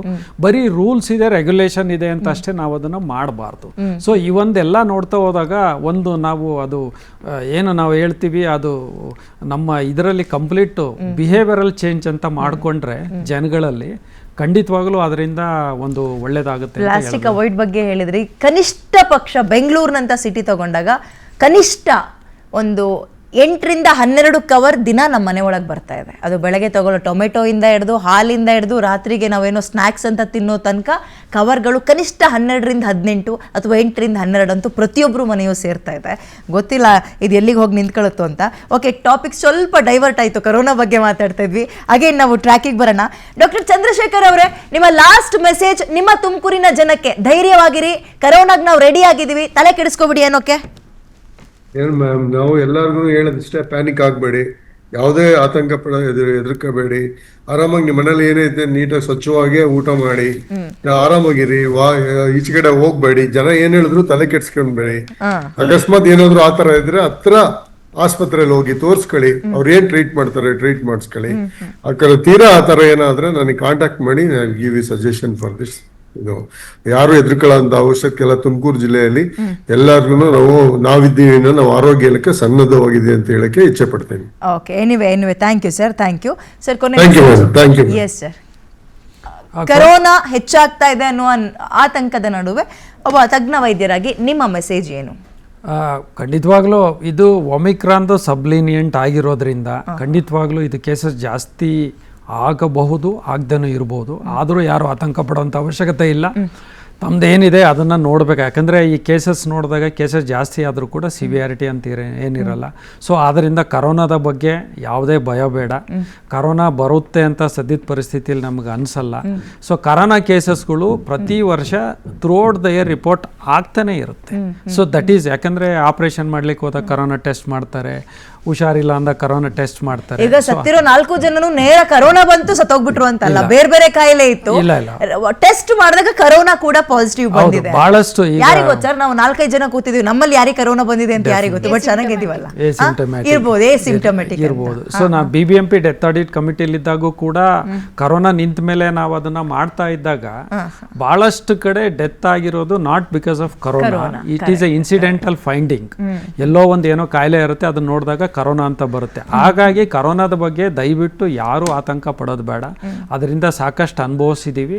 ಬಟ್ ಖಂಡಿತವಾಗ್ಲೂ ಈ ಒಂದು ಹಂತದಲ್ಲಿ ಅಥವಾ ಮುಂದೇನು ಕೂಡ ಸದ್ಯದ ಪರಿಸ್ಥಿತಿಯಲ್ಲಿ ನಂಗೆ ಗೊತ್ತಿರೋ ಪ್ರಕಾರ ಕರೋನಾ ಬಂದು ನಮ್ಮ ದೇಶದಲ್ಲಿ ತುಂಬ ಎಫೆಕ್ಟ್ ಮಾಡುತ್ತೆ ಅಂತ ಸದ್ಯದ ಪರಿಸ್ಥಿತಿಯಲ್ಲಂತೂ ಅನ್ಸಲ್ಲ. ಸರ್, ನಾನು ಸಾರಿ ಟು ಇಂಟರಪ್ಟ್, ಒಂದೇ ಒಂದು ಕೊನೆಯ ಪ್ರಶ್ನೆ ಕೇಳ್ಬಿಡ್ತೀನಿ. ಕರೋನಾ ಬರ್ತಾ ಇದೆ ಅಂತ ಟಿವಿ ಮಾಧ್ಯಮದವ್ರು ನಾವು ಹೇಳ್ತೀವಿ, ಡಾಕ್ಟರ್ಸ್ಗಳು ಹೇಳ್ತಾ ಇದ್ರಿ. ಕರೋನಾ ಎಲ್ಲೂ ಹೋಗಿರ್ಲಿಲ್ಲ ಅಲ್ವಾ ಸರ್? ಇಲ್ಲೇ ಇತ್ತಲ್ವಾ? ಕಡಿಮೆ ಆಗಿತ್ತು ನಂಬರ್ಸ್, ಈಗ ಒಂಚೂರು ಜಾಸ್ತಿ ಆಗ್ತಾ ಇದೆ, ಸೀಸನ್ ಸಪೋರ್ಟ್ ಮಾಡ್ತಾ ಇದೆ ಅಲ್ವಾ? ಕರೋನಾ ನಮ್ಮನ್ನು ಬಿಟ್ಟು ಶಾಶ್ವತವಾಗಿ ಹೋಗಿರ್ಲಿಲ್ಲ. ಡೆಫಿನೆಟ್ಲಿ. ನಾವು ನೋಡ್ತಾ ಹೋದಾಗ ಒಂದು ಯಾವುದೇ ಒಂದು ಕಾಯಿಲೆ ಬಂದಾಗ ಎಪಿಡೆಮಿಕ್ ಅಂತೀವಿ, ಅಂದರೆ ಅದು ಪೀಕಿಗೆ ಹೋಗುತ್ತೆ. ಸೊ ಕರೋನಾ ಪ್ಯಾಂಡಮಿಕ್ ಅಂತೀವಿ, ಒಂದು ಪ್ರಪಂಚದಾದ್ಯಂತ ಕೇಸಸ್ ಸಂಖ್ಯೆ ಜಾಸ್ತಿ ಆಗ್ತಾ ಹೋಗುತ್ತೆ. ಆಮೇಲೆ ಒಂದು ಹಂತದಲ್ಲಿ ಹೋದಾಗ ಕಾಯಿಲೆಗಳು ಬಂದ್ಬಿಟ್ಟು ಆಮೇಲೆ ಅದನ್ನು ನಾವು ಏನು ಹೇಳ್ತೀವಿ, ಒಂದು ಎಂಡಿಮಿಕ್ ಅಂತೀವಿ, ಅಂದರೆ ಪ್ರತಿ ವರ್ಷ ಕೇಸಸ್ ನಿಮಗೆ ಕರೋನಾ ಇದ್ದೇ ಇರುತ್ತೆ. ಇನ್ನ ಒಂದು ವರ್ಷ ನೀವು 4 ವರ್ಷ 5 ವರ್ಷ ಯಾವ ವರ್ಷ ಯಾವಾಗಾರ ತಗೊಳ್ಳಿ, ಪ್ರತಿ ವರ್ಷ ಕೇಸಸ್ ರಿಪೋರ್ಟ್ ಆಗ್ತಾನೆ ಜೊತೆಗೆ ನಾವು ಬದುಕಬೇಕು. ಬಿಕಾಸ್ ಅದು ಆ ಒಂದು ಇದರಲ್ಲಿ ಆಲ್ರೆಡಿ ಅದು ಆಗೋಗಿದೆ, ಬಂದು ಹೋಗಿದೆ. ಸದ್ಯದ ಪರಿಸ್ಥಿತಿಯಲ್ಲಿ ಅಥವಾ ಮುಂದಿನ ಹಲವಾರು ವರ್ಷಗಳಲ್ಲಿ ಅಂತ ಯಾವುದೇ ಒಂದು ತೊಂದರೆ ಇಲ್ಲ. So we are living with corona. So corona ಅನ್ನೋದು ಒಂದು ಕಾಯಿಲೆ ಇದ್ದೇ ಇರುತ್ತೆ, ಕೇಸಸ್ಗಳ ಸಂಖ್ಯೆ ಬಂದೇ ಬರುತ್ತೆ. ಯಾವಾಗಲೂ ಎಲ್ಲೋ ಜಾಸ್ತಿ ಆದಾಗ ಆತಂಕ ಪಡೋದು ಬೇಡ, ಬಟ್ ಮುಂಜಾಗ್ರತೆ ಕ್ರಮ ಅನ್ನೋದನ್ನ ನಾವು ಮರೆಯೋದು ಬೇಡ ಅಂತ ಒಂದು. ದಿವ್ಯಾ ಮೇಡಮ್, ಕೊನೆ ಮೆಸೇಜ್. ಖಂಡಿತವಾಗ್ಲೂ ಡಾಕ್ಟರ್ ಹೇಳ್ದಂಗೆ ಕೋವಿಡ್ ಬಗ್ಗೆ ಚಿಂತೆ ಮಾಡೋದು ಬೇಗ, ಆರೋಗ್ಯದ ಬಗ್ಗೆ ಕಾಳಜಿ ವಹಿಸಿ, ಹಾಗೂ ಪಾಸಿಟಿವ್ ಥಾಟ್ಸ್, ಪಾಸಿಟಿವ್ ಆಗಿ ಥಿಂಕ್ ಮಾಡೋಕ್ಕೆ ಶುರು ಮಾಡಿ, ಭಯ ಪಡೋದು ಬೇಡ, ಆರೋಗ್ಯ ಬಗ್ಗೆ ಕಾಳಜಿ ವಹಿಸ್ಕೊಂಡು ಆರಾಮಾಗಿರಿ. ಕೋವಿಡ್ ಬಗ್ಗೆ ಆತಂಕ ಪಡೋ ಅವಶ್ಯಕತೆ ಇಲ್ಲ. ಆಮೇಲೆ ಇನ್ನೊಂದು, ನೀವು ಕುಡಿಯೋ ನೀರಿನ ಬಗ್ಗೆ ಸ್ವಲ್ಪ ಎಚ್ಚರಿಕೆ ವಹಿಸಿ. ಯಾಕಂದರೆ ರೀಸೆಂಟ್ ರಿಸರ್ಚ್ ಏನಿದೆ, ಬೆಂಗಳೂರಿನಲ್ಲಿ ನಾವು ಕುಡಿಯುವಂಥ ನೀರಲ್ಲಿ 17% ಈಕ್ವಲೈ ಅಂದರೆ ಮಲ, 17% ಮಲ ತುಂಬಿದೆಯಂತೆ. ದಯವಿಟ್ಟು ಕುಡಿಯೋ ನೀರನ್ನ ಚೆನ್ನಾಗಿ ಕಾಯಿಸಿ ಆರಿಸಿ ನೋಡಿದ ಕಡೆ ಎಲ್ಲ ಸಿಕ್ಕಿ ಕಡೆ ನೀರು ಕುಡಿಯೋಕೆ ಹೋಗ್ಬಿಡಿ. ಅದರಿಂದನೇ ಅರ್ಧ ಎಲ್ಲ ಇನ್ಫೆಕ್ಷನ್ಸ್ ಬಂದಾಗ, ಅದರಲ್ಲಿ ಯಾವಾಗ ಕೋವಿಡ್ ಟೆಸ್ಟ್ ಮಾಡಿದಾಗ ಪಾಸಿಟಿವ್ ಟೆಸ್ಟ್ ಆಗಿ ಕೋವಿಡಿಂದ ಆಯಿತು, ಎಲ್ಲೆಲ್ಲೋ ನೀರು ಕುಡಿತಾರೆ, ಎಂತೆಂಥದ್ದೋ ನೀರು ಕುಡಿದು ಬಿಡ್ತಾರೆ. ಸೊ ಬೆಂಗಳೂರಿನ ನೀರು ಹಾಳಾಗಿದೆ. ನೀರು ಕುಡಿಬೇಕಾದ್ರೆ ಯೋಚನೆ ಮಾಡಿ ಆರೋಗ್ಯದ ಕಡೆ ಗಮನ ಕೊಡಿ ಅಂತ ಹೇಳಕ್ಕೆ ಇಷ್ಟಪಡ್ತೀನಿ. ಎಸ್ ಸರ್, ತಮ್ಮ ಲಾಸ್ಟ್. ಮೇಡಮ್, ಕೊರೋನಾ ವೈರಸ್ ನಮ್ಮ ಜೊತೆಗೆ ಇರೋದು ಇನ್ಮೇಲೆ. ಹೇಗೆ H1N1 ಪ್ಯಾಂಡಮಿಕ್ ನೋಡಿದ್ವಿ, ಅದಾದ್ಮೇಲೆ ಎವ್ರಿ ಸೀಸನ್ ಈಗಲೂ ಕೂಡ ನಾವು ಇನ್ಫೆಕ್ಷನ್ಸ್ ನೋಡ್ತಾ ಇರ್ತೀವಿ. ಕರೆಂಟ್ಲಿ ಈ ಮಂತ್ ಕೂಡ ಆ ಥರ ಕೋವಿಡ್ ವೈರಸ್ ಕೂಡ ಅದೇ ಥರ ಸೀಸ್ನಲ್ ಸ್ಪೈಕ್ಸ್ ಇದ್ದೇ ಇರುತ್ತೆ. ಸೊ ಅದನ್ನು ಭಯ ಪಡೋದಕ್ಕಿಂತ ಗೌರವಿಸ್ಬೇಕು ನಾವು. ಸರ್ವಿಲೆನ್ಸು, ಪ್ರಿಪೇರ್ಡ್ನೆಸ್ಸು, ಆಮೇಲಿಂದ ಏನಾದರೂ ಈ ಥರ ಈಗ ಬೇರೆ ಸ್ಟೇಟಲ್ಲಿ ಕೇಸಸ್ ಜಾಸ್ತಿ ಆಗಿದೆ ಅಂತ ನ್ಯೂಸ್ ಇದೆ, but we don't know still official figures ಎಲ್ಲ ಏನು ಅಂತ. ಆ ಥರ ಇದ್ದಾಗ ನಾವು ಪ್ರಿಪ್ರೇಷನ್ ಮಾಡಬೇಕು. ಪ್ಯಾನಿಕ್ ಆಗೋದ್ರಿಂದ ಏನೂ ಪ್ರಯೋಜನ ಇಲ್ಲ. ಬಿಕಾಸ್ ನಮಗೆ ಹೈಬ್ರಿಡ್ ರೋಗ ನಿರೋಧಕ ಶಕ್ತಿ ಬಂದ್ಬಿಟ್ಟಿದೆ ಥ್ರೂ 1:2 ಪ್ರೀವಿಯಸ್ ಇನ್ಫೆಕ್ಷನ್ನು, ಆಮೇಲೆ ವ್ಯಾಕ್ಸಿನೇಷನಿಂದ, ಮಾಸ್ ವ್ಯಾಕ್ಸಿನೇಷನ್ನು. Mask usage, universal mask usage ಗೊತ್ತಿಲ್ಲ, ಬಟ್ ಅಟ್ ಪ್ರೆಸೆಂಟ್ ಯಾರು ಸಿಂಪ್ಟಮ್ಸ್ ಇರುತ್ತೆ ಅವ್ರು ಅಟ್ ರಿಸ್ಕ್ ಇರ್ತಾರೆ, ಅವರು ಮಾಸ್ಕ್ ಯೂಸ್ ಮಾಡೋದು ಒಳ್ಳೇದು ಅಂತ. ಸರ್, ನಾನು ಲಾಸ್ಟ್ ಕಾಮೆಂಟ್ ಅಂತ ಕೇಳಿದೆ, ಬಟ್ ಅದ್ರ ಜೊತೆಗೆ ಇನ್ನೊಂದು ಪ್ರಶ್ನೆ ಹಾಕ್ಬಿಡ್ತೀನಿ. ಪಾಪ ಗರ್ಭಿಣಿಯರು, ಬಾಣಂತಿಯರು ಅದರೊಳಗೆ ಎಸ್ಪೆಷಲಿ ಆಗ್ತಾನೆ ಹುಟ್ಟಿರೋ ಮಗು ಜೊತೆಗೆ ಜೀವನ ಕಳೀತಾ ಇರ್ತಾರೆ. ಈ ಅಕ್ಕಪಕ್ಕದ ಹೋಗಿ ಬರೋರೆಲ್ಲ ಏನು ಮಾಡಿರ್ತಾರೆ, ಶೀತ ಗೀತ ಇಟ್ಕೊಂಡು ಬಂದು ಆ ಅಮ್ಮನಿಗೂ ಹಬ್ಸಿ ಮಗುಗೂ ಹಬ್ಸಿ ಹೋಗಿಸ್ತಾರೆ. ಬಟ್ ಪಾಪ ಕಂಪ್ಲೇಂಟ್ ಯಾರಿಗೆ ಬರುತ್ತೆ ಅಂದರೆ ಅಮ್ಮನಿಗೆ ಬರುತ್ತೆ, ಹೊಸ ಅಮ್ಮನಿಗೆ. ಸೊ ಈ ಕರೋನಾ ಟೈಮ್ನಲ್ಲಿ ಒಬ್ಬ ಬಾಣಂತಿ, ಮಗುವಿನ ಜೊತೆಗಿರುವಂತಹ ಬಾಣಂತಿ ಅನುಸರಿಸಬೇಕಾಗಿರುವ ಕಟ್ಟುನಿಟ್ಟಿನ ಕ್ರಮಗಳೇನು, ಅವ್ರ ಮನೆಯವ್ರು ಏನು ಯೋಚನೆ ಮಾಡಬೇಕು ಆ ಬಾಣಂತಿ ರೂಮಿಗೆ ಹೋಗೋಕ್ಕಿಂತ ಮುಂಚೆ? ಒಂದು ನಾವು ಯಾವುದೇ ಒಂದು ಮಗುಗೆ ನೋಡ್ತಾ ಹೋದಾಗ ಮಗುವಲ್ಲಿ ರೋಗ ನಿರೋಧಕ ಶಕ್ತಿ ಅಂದರೆ ಇಮ್ಯುನಿಟಿ ತುಂಬ ಕಮ್ಮಿ ಇರುತ್ತೆ. ಹಾಗಾಗಿ ಹುಟ್ಟಿರೋ ಮಗು ಇರ್ಬೋದು. ಸೊ ಹಾಗಾಗಿ ಆ ಒಂದು ಹಂತದಲ್ಲಿ ಜನಗಳು ಅವ್ರ ರೂಮಿಗೆ ಹೋಗೋದು, ಮಗುನ ಮುಟ್ಟೋದು, ಅಥವಾ ಅವ್ರ ಕಾಯಿಲೆ ಇದ್ದರೆ ಒಳಗೆ ಹೋಗೋದು, ಇದನ್ನೆಲ್ಲ ಅವಾಯ್ಡ್ ಮಾಡಬೇಕಾಗುತ್ತೆ. ಮಗು ನೋಡ್ಬೇಕಂದ್ರೆ ದೂರದಿಂದನೇ ಮುಟ್ಟೋದಂಗೆ ನೋಡ್ಬೋದು. ಸೊ ಆಮೇಲೆ ಚೆನ್ನಾಗಾದಾಗ ಹೋಗಬೇಕು. ಅದೇ ರೀತಿ ತಾಯಿ ಕೂಡ ಆದಷ್ಟು ಆ ಮಗುನ ಏನಿದೆ ಒಂದು ಪ್ರೊಟೆಕ್ಷನ್ ಏನಿದೆ ಅದನ್ನೆಲ್ಲ ಮಾಡ್ತಾ ಹೋಗ್ಬೇಕಾಗತ್ತೆ. ಸೊ ಹಾಗಾಗಿ ಕರೋನಾಗೆ ನಾವು ಆಲ್ರೆಡಿ ಗೊತ್ತಿರೋ ಹಂಗೆ ಇರೋದು ಅಷ್ಟೇ, ಸೋಷಿಯಲ್ ಡಿಸ್ಟೆನ್ಸಿಂಗು, ಮಾಸ್ಕ್ ಬಳಕೆ. ಸೊ ಸೋಷಿಯಲ್ ಡಿಸ್ಟೆನ್ಸಿಂಗ್ ಮಾಡಬೇಕಾಗತ್ತೆ. ಆ ಒಂದು ಹಂತದಲ್ಲಿ ಯಾರಿಗೂ ನಾವು ಕಾಂಟ್ಯಾಕ್ಟ್ ಮಾಡಬಾರ್ದು, ಅಥವಾ ಕಾಂಟ್ಯಾಕ್ಟ್ ಇರೋರ ಹತ್ರ ನಾವು ಹೋಗಬಾರ್ದು. ಸೊ ಮಾಸ್ಕ್ಗಳನ್ನು ಅವರು ಕಾಂಟ್ಯಾಕ್ಟ್ ಇರೋರು ಬಳಸಬೇಕಾಗತ್ತೆ. ಸೊ ಸೋಷಿಯಲ್ ಡಿಸ್ಟೆನ್ಸಿಂಗ್ ಮಾಡಬೇಕು, ಪ್ಲಸ್ ಇದನ್ನು ಮಾಡಬೇಕು. ಈಗ ಮಾಡೋದ್ರಿಂದ ಖಂಡಿತವಾಗ್ಲೂ ಅದಕ್ಕೆ ಇದಿರುತ್ತೆ ಅಂತ. ಆಮೇಲೆ ಒಂದೇನಪ್ಪ ಅಂದರೆ, ಯಾವುದೇ ಒಂದು ವ್ಯಕ್ತಿಗೆ ಕರೋನಾ ಸಿಂಪ್ಟಮ್ ಅಥವಾ ಯಾವುದೇ ರೆಸ್ಪಿರೇಟರಿ ಸಿಂಪ್ಟಮ್ ಇದ್ದಾಗ ಅವರು ಬೇರೆಯವ್ರ ಹತ್ರ ಹೋಗುವಂಥ ಅವಶ್ಯಕತೆನೇ ಇಲ್ಲ. ಸೊ ಹಾಗಾಗಿ ಅದರಿಂದ ಅವ್ರಿಗೆ ಬರುವಂಥ ಸಾಧ್ಯತೆ ಇರುತ್ತೆ. ಹಾಗಾಗಿ ಅದನ್ನು ಅವಾಯ್ಡ್ ಮಾಡಿದರೆ ಭಾಳ ಒಳ್ಳೆಯದು ಅಂತ ಹೇಳ್ಬೋದು. Well, thank you so much. 3 ಜನಕ್ಕೂ ಕಾರ್ಯಕ್ರಮದಲ್ಲಿ ಭಾಗಿಯಾಗಿ ಅತ್ಯದ್ಭುತ ಮಾಹಿತಿಯನ್ನು ನಮ್ಮ ಜೊತೆಗೆ ಹಂಚ್ಕೊಂಡಿದ್ದೀರಿ ಅಂತ ಹೇಳ್ತಾ ಕಾರ್ಯಕ್ರಮ ಮುಗಿಸುವಂತಹ ಸಮಯ. ಕರೋನಾ ಮತ್ತೆ ಜಾಸ್ತಿ ಆಗ್ತಾ ಇದೆ. ಆಂಧ್ರದಲ್ಲಿ 4 ಜನ ಸಾವನ್ನಪ್ಪಿದ್ದಾರೆ ಅನ್ನೋ ಸುದ್ದಿ. ಬಟ್ ನೇರವಾಗಿ ಚೆನ್ನಾಗಿದ್ದವನಿಗೆ ಕರೋನಾ ಬಂತು, ಅವ್ನು ಸತ್ತೋಗ್ಬಿಟ್ಟ ಅಂತಲ್ಲ. ಇಂಡೈರೆಕ್ಟ್ ಆಗಿ ಕರೋನಾ ಅಂದ್ರೆ ಅವ್ರು ಬೇರೆ ಕಾಯಿಲೆಯಿಂದ ಸತ್ತಿದ್ರು, ಟೆಸ್ಟ್ ಮಾಡಿದಾಗ ಕರೋನಾ ಕೂಡ ಬಂದಿದೆ ಅನ್ನುವಂಥದ್ದು ಅಂಶ. ಸೊ ಗಾಬರಿ ಪಡೋ ಅಗತ್ಯ ಇಲ್ಲ ಅಂದ್ರು. ಅದರ ಜೊತೆಗೆ ಬೆಂಗಳೂರಿನಲ್ಲಿ ಆಹಾರ ಕಲುಷಿತ ಆಗಿದೆ, ನೀರು ಕಲುಷಿತ ಆಗಿದೆ, ಗಾಳಿ ಕಲುಷಿತ ಆಗಿದೆ. ಆಹಾರ ಅಂತ ಬಂದಾಗ ನಾವು ಇಮ್ಯುನಿಟಿ ಬರುತ್ತೆ ರೀ, ಕರೋನಾಗಿರೋನೆಲ್ಲ ಫೈಟ್ ಮಾಡ್ಬೋದು ಅಂದ್ಕೊಂಡು ಸೊಪ್ಪು ತಿಂತೀವಿ, ತರಕಾರಿ ತಿಂತೀವಿ. ಆ ಸೊಪ್ಪು ತರಕಾರಿಲೇ ಬೇಡವಾಗಿರೋ ಸೀಸದ ಅಂಶ ಜಾಸ್ತಿ ಆಗ್ತಾ ಇದೆ. ಕಾರಣ ಏನಪ್ಪಾ ಅಂದ್ರೆ ಫ್ಯಾಕ್ಟರಿಯ ಕೊಳಕು ನೀರನ್ನ ಈ ಕೆರೆಗಳಿಗೆ ಬಿಡ್ತಾ ಇದ್ದಾರೆ. ಆ ನೀರಲ್ಲಿ ತರಕಾರಿನ ಬೆಳೀತಾ ಇದ್ದಾರೆ. ಆ ತರಕಾರಿ ತಂದು ನಾವು ಕಲರ್ಫುಲ್ ತರಕಾರಿ, ಒಳ್ಳೆ ಡಯಟ್ ಅನ್ನ ಮೇಂಟೈನ್ ಮಾಡ್ತಾ ಇದೀವಿ ಅಂತ ಈ ಕಡೆ ಗಾಳಿ ಸರಿ ಇಲ್ಲ, ತರಕಾರಿಗಳು ಹಣ್ಣು ಹಂಪಲು ಸರಿಯಾಗಿ ಸಿಗ್ತಾ ಇಲ್ಲ, ನೀರು ಸರಿಯಾಗಿ ಸಿಗ್ತಾ ಇಲ್ಲ, ಬದುಕದ್ ಹೆಂಗೆ ಅಂತ ಬೆಂಗಳೂರಿನ ಜನ ಕೇಳ್ತಾ ಇದ್ದಾರೆ. ಇದರ ನಡುವೆ ಆರೋಗ್ಯ ಇಲಾಖೆ ಅಥವಾ ಜಿಲ್ಲಾಡಳಿತ ಕರೋನಾ ಕೇಸ್ ಜಾಸ್ತಿ ಆಗ್ತಾ ಇದ್ದಂತೆ ಕೆಲವೊಂದು ಮುನ್ನೆಚ್ಚರಿಕೆಯನ್ನ ಕೊಡ್ತಾರೆ. ಅವಾಗ ಅದನ್ನ ಪಾಲಿಸೋಣ, ಅಲ್ಲಿ ತನಕ ಸ್ವಲ್ಪ ನೆಮ್ಮದಿಯಾಗಿರೋಣ, ಭಯ ಪಡೋದ್ ಬೇಡ ಅಂತ ಹೇಳ್ತಾ ಕಾರ್ಯಕ್ರಮ ಮುಗಿಸ್ತಾ ಇದ್ದೀನಿ. ನೋಡ್ತಾ ಇರಿ PNS ವಿಸ್ತಾರ. ಇದು ನೇರ, ನಿಖರ ಮತ್ತು ಜನಪರ.